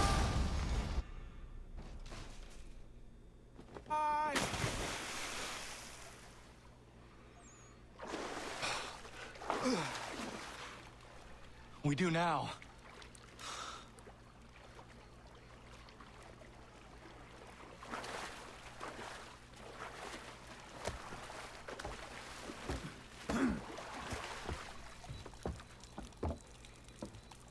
It's really weird to Church see is at least a day on us.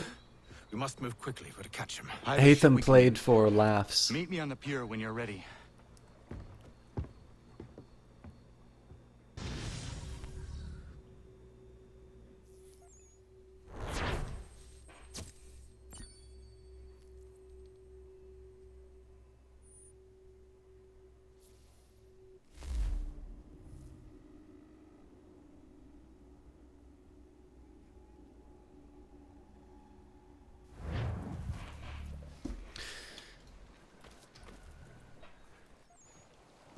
Shall we?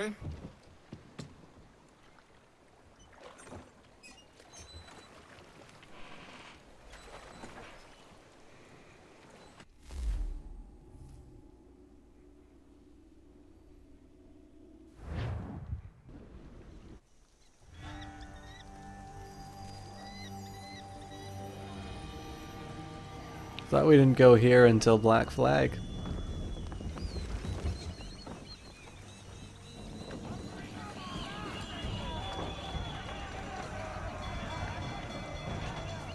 I told you this was a poor heading. Church is surely days ahead of us now. Have some faith in the boy. Let's see if I remember how to do this. Well, the bar's not been set very high now, has it? Pull into half sail. Pull into We are half closer than you sail. think, Father.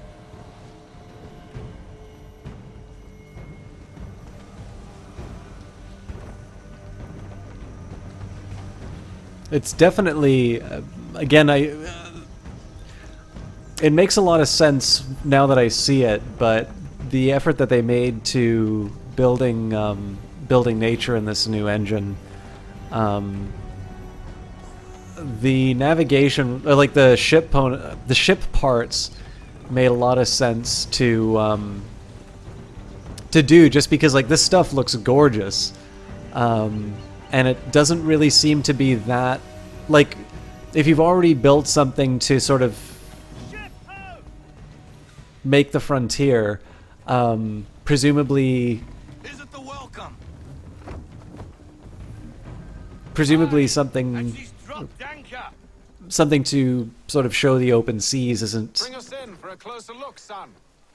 isn't as big of a deal.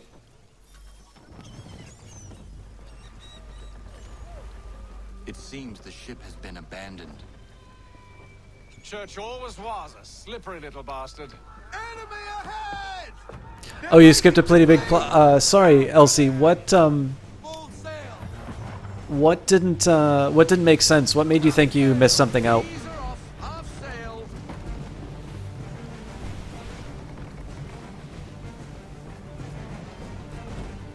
All right, let's see if I remember how to do this.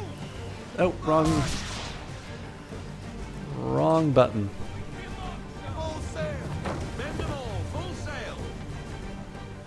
Careful, come out! All right. I was hoping to go around and hit it, but I guess it didn't want it. So yeah, Elsie, sorry, I might have. I think I missed the context of your statement. What was the thing that you needed or wanted to know about?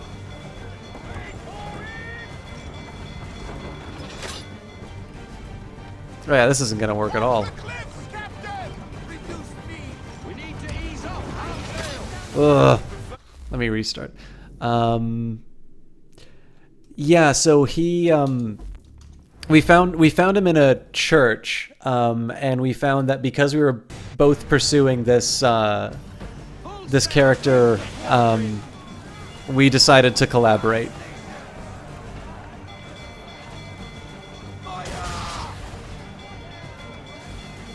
Oh, I'm not supposed to attack it, for God's sake, I'm an idiot.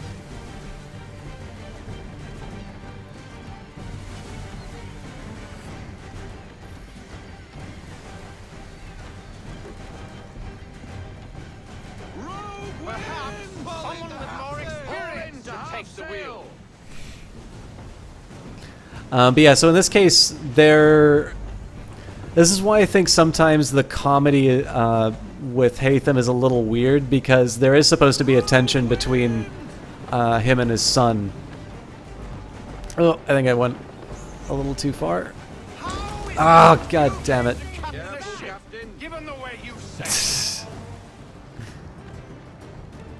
How is it you came to captain a ship? Given the way you It really does, Elsie. I've kind of been holding off on the sailing bits, but they really are gorgeous.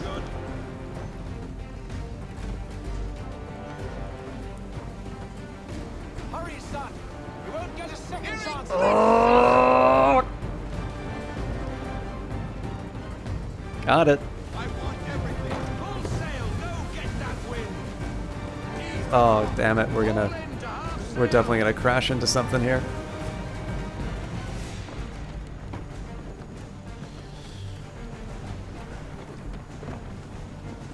Can the ship go no faster? It will as soon as I clear the rocks. We need more speed. Loosen to full sail.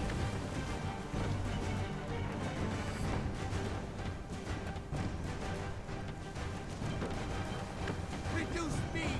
We need to ease off half sail. Speed, Connor. We need more speed. Is that while the rogue wind is up? Full sail. Go get that wind. Ease her off half sail. She's passing between the cliffs, boy, and the Aquila's too big to follow.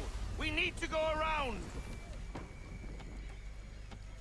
God damn it! We're going to lose him!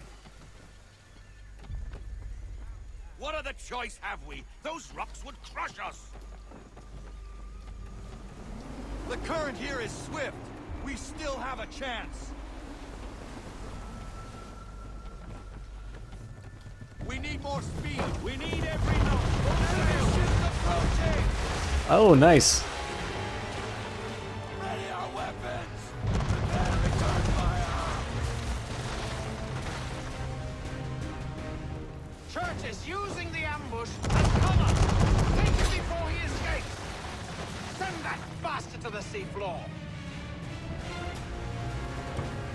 No, I need his ship afloat. The cargo must be saved.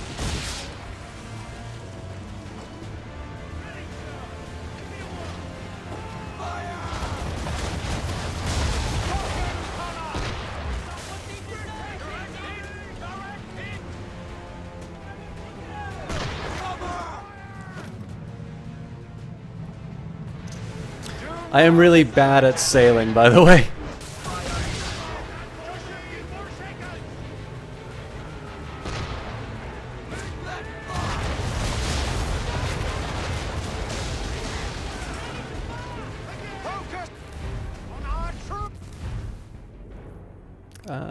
Chain shot.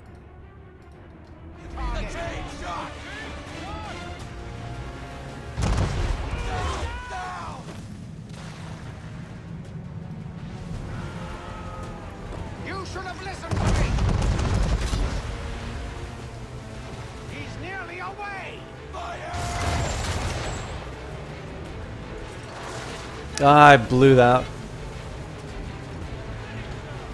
Oh god, I'm so terrible at knots, Petty.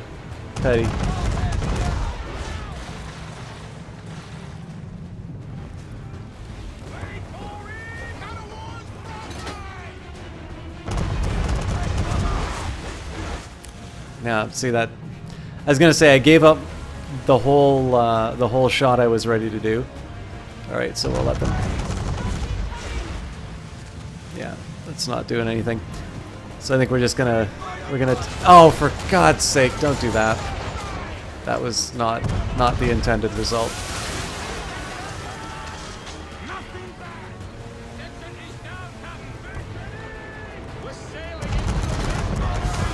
Yeah, we're gonna sink.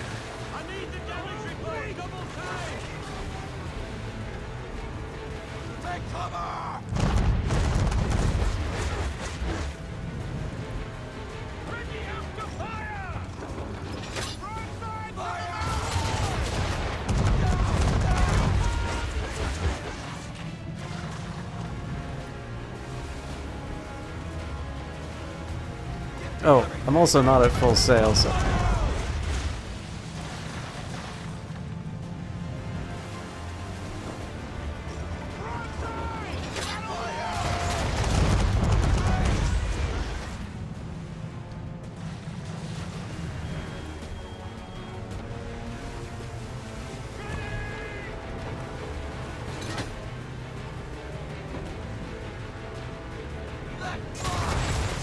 I don't think that's close enough. Yeah. Okay.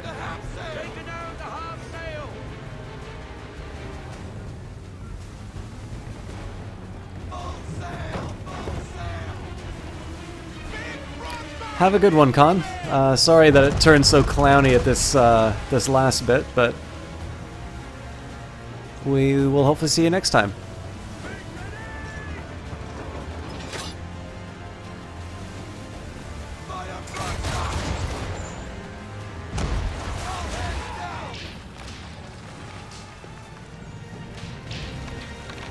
All right, against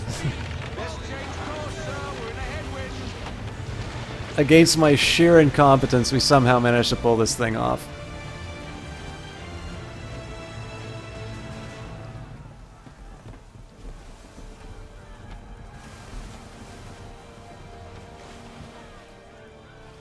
Although I suppose it's a testament to the game that Men, prepare to board. I didn't think I was gonna win. What are you doing? Ending this.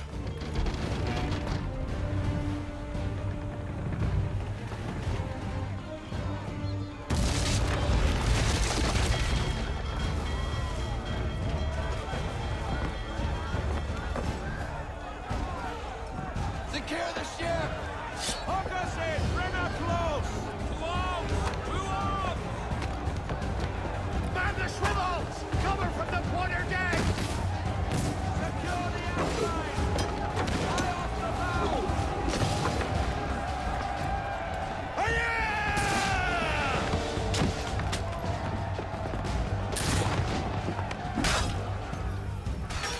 I need to get below deck.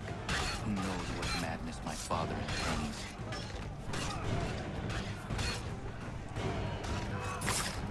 You think you can escape us?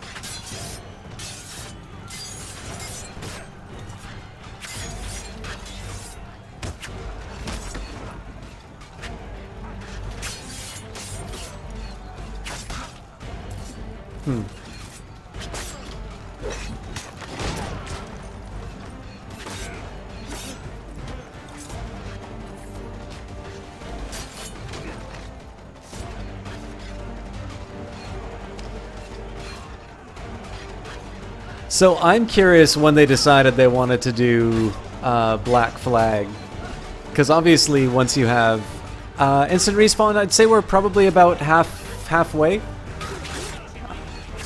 The American Revolution's fairly young in the concept of this game, or sorry, in terms of the story, but it also feels that we're closing things, we're closing down some plot points, so I'd say we're probably in the second half of the game for sure at this point. Elsie's got it right. Welcome, by the way. Empty. What has Church done with the cargo?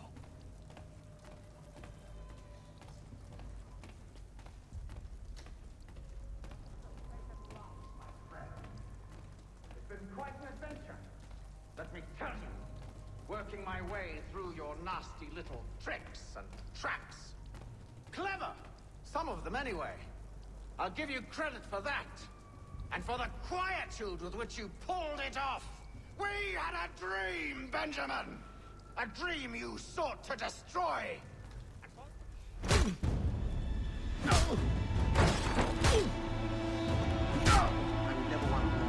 Instant respawn, thank you very much for the follow. We came here for a reason. Different reasons, it seems.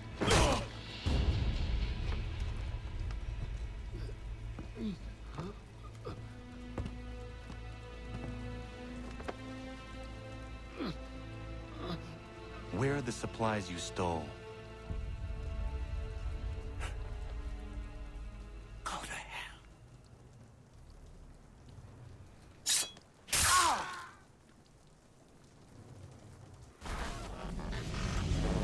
We don't get a monologue. Oh, guess we I do. ask again.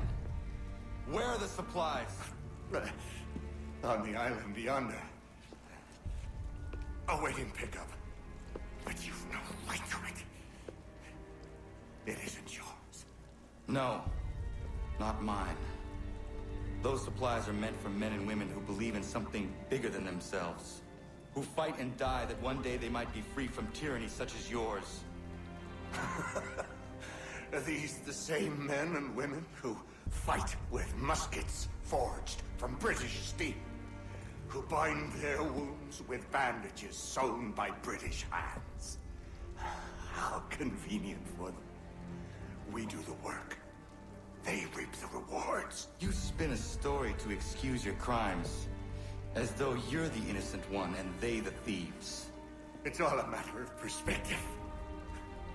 There is no single path through life that's right and fair and does no harm. Do you truly think the Crown has no cause? No right to feel betrayed? You should know better than this. Dedicated as you are to fighting Templars, who themselves see their work as just. Think on that the next time you insist your work alone befits the greater good. Your enemy would beg to differ, and would not be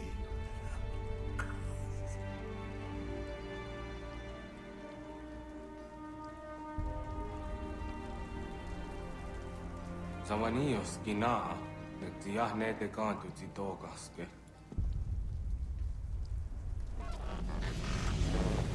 Well, his passing was a boon for us both. Yeah, I expect you want my help retrieving everything from the island. the death sequences in this game are probably my favorite so far.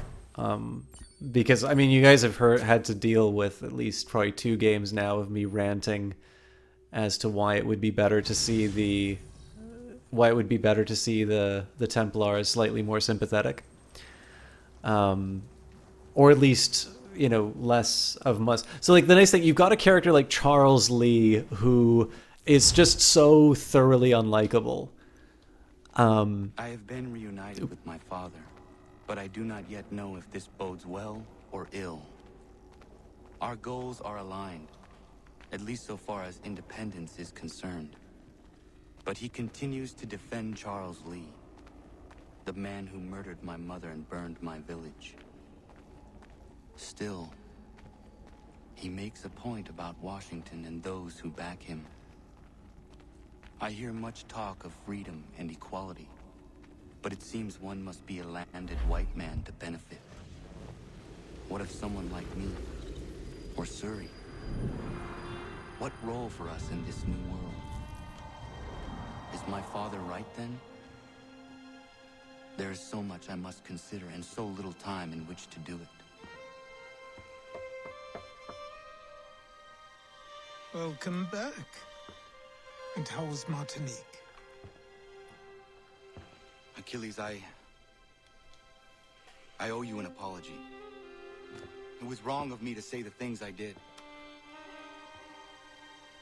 Your words were harsh, Connor, but there was also truth there. I failed the order, allowed the Templars to take control. But now their hold is weakened, which makes me believe there's a chance for peace. Imagine what might be accomplished if we were to unite. Why the change of heart? Where is this coming from?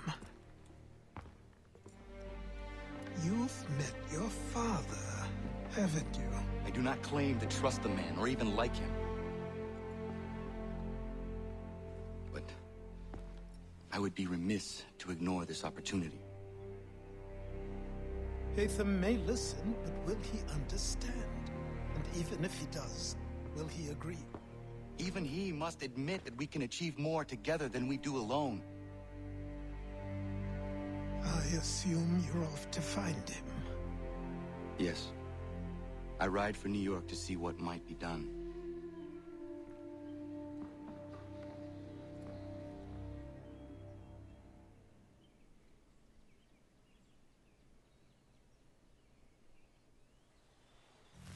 All right, so this is probably not going to work too well for the person that I host, but we're going to finish off our Animus reading for today. It seems like this is a good place to finish it off. So I'll just let you guys know tomorrow I intend to finish Assassin's Creed 3. This means I'll probably be closer to starting at my normal start time of 7. I would never want to belong to any club. Suji Kanth, thank you very much for the follow. So, and I'm going to be playing it as long as it takes. So that might mean that I have a really long stream. I'm probably finishing about half an hour early, so I can normally knock out about 4 hours. But if I need the extra time, starting at 7 Eastern, definitely gives me that option. And then again, we're going to be, so for sure we're going to be casting all the way until Friday. Saturday is my birthday, so there's something that tells me it would be kind of fun to do a cast for that, but I might also after a week sort of say maybe I want to keep my special day for myself. So I'll let you know on Twitter for that. But there's a couple of things I'll say about the story. So it's a little weird to see Haytham being played for laughs, but I still like the character quite a bit. I do like the fact that Connor reconciled with Achilles, but definitely the sort of the closing moments, like the account that the assassination target gives for their life at the end, they're probably some of the best that I've seen so far. I really think they did a great job with these. And I just think it's really interesting. Obviously, in this game, you've got the introduction of... why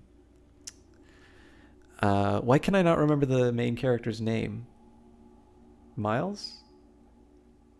Desmond. Not through the entire series instant respawn. So the way I've gone on that one, Assassin's Creed 3 is definitely not the last one that I'll play, that's for sure. I don't own all the games, so I don't think I could commit to doing the entire series. But my commitment has been that I would do them in an order that I thought was interesting. One of the main sort of priorities that I have for finishing this game is there's a fairly major holiday that ties into one of the other Assassin's Creed games, and I think actually doing the two back to back and possibly being able to jump into some of the like side quests that I haven't done here might lead to an interesting discussion. I haven't been doing it as much this cast, but you know, we do sometimes talk about the history. I don't know a lot about the American Revolution. I know about the early stuff. So the first cast, we sort of talked about how the decision to take the territories that became Canada rather than Guadeloupe removed the threat of the French, leading to the possibility of the American Revolution. But I don't research for the cast. So like when I start running into details that I'm sure are common knowledge to, so I'm Canadian, but that are common knowledge to somebody who's grown up in the States, but to me are things that I have to go out on their own. Like I can talk about the Federalist Papers, which is, I had to shorten the quote, unfortunately, to the one that I have right now, but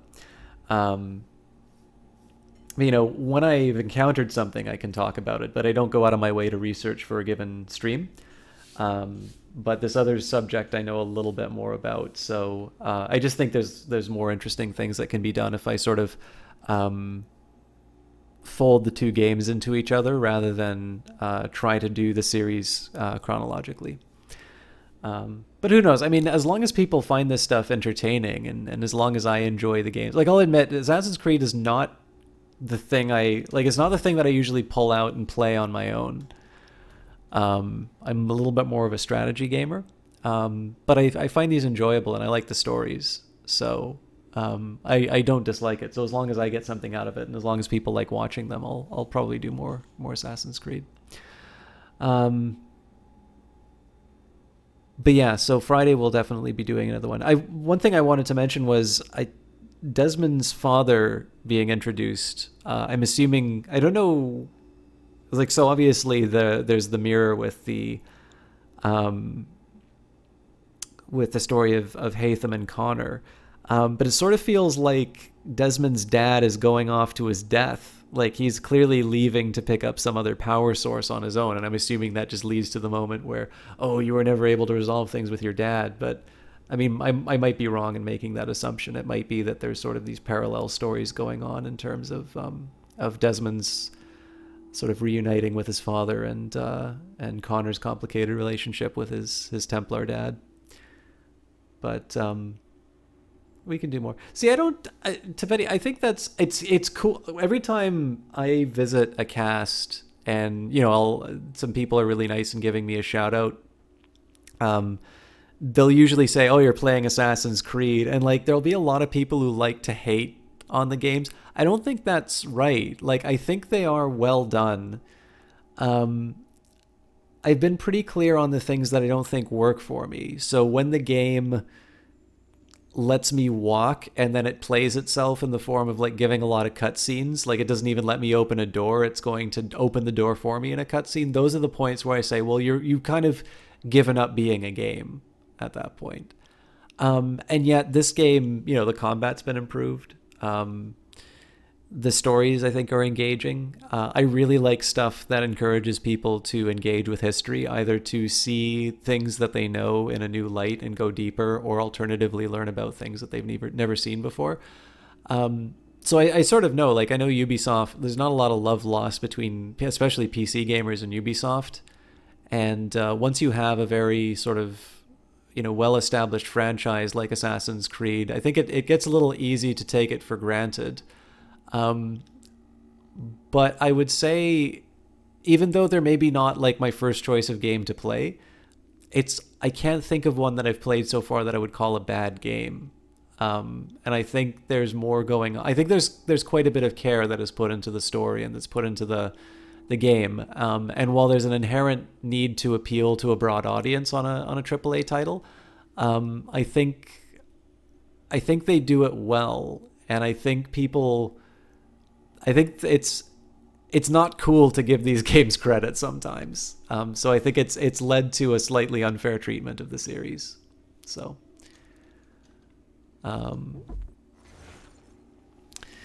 St. Paul's Chapel. This chapel opened in 1766 as an extension of Trinity Church, which is slightly farther down Broadway. Unlike Trinity Church, St. Paul's was saved by the Great Fire by local bucket brigades. The original building still stands today, making it one of the oldest churches in Manhattan.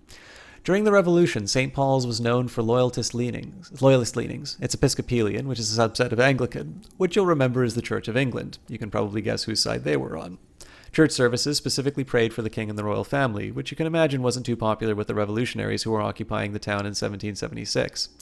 After the war ended, there was a turnaround in the church's politics. The rector and some of the more loyalist congregants left New York and it became more patriot-friendly.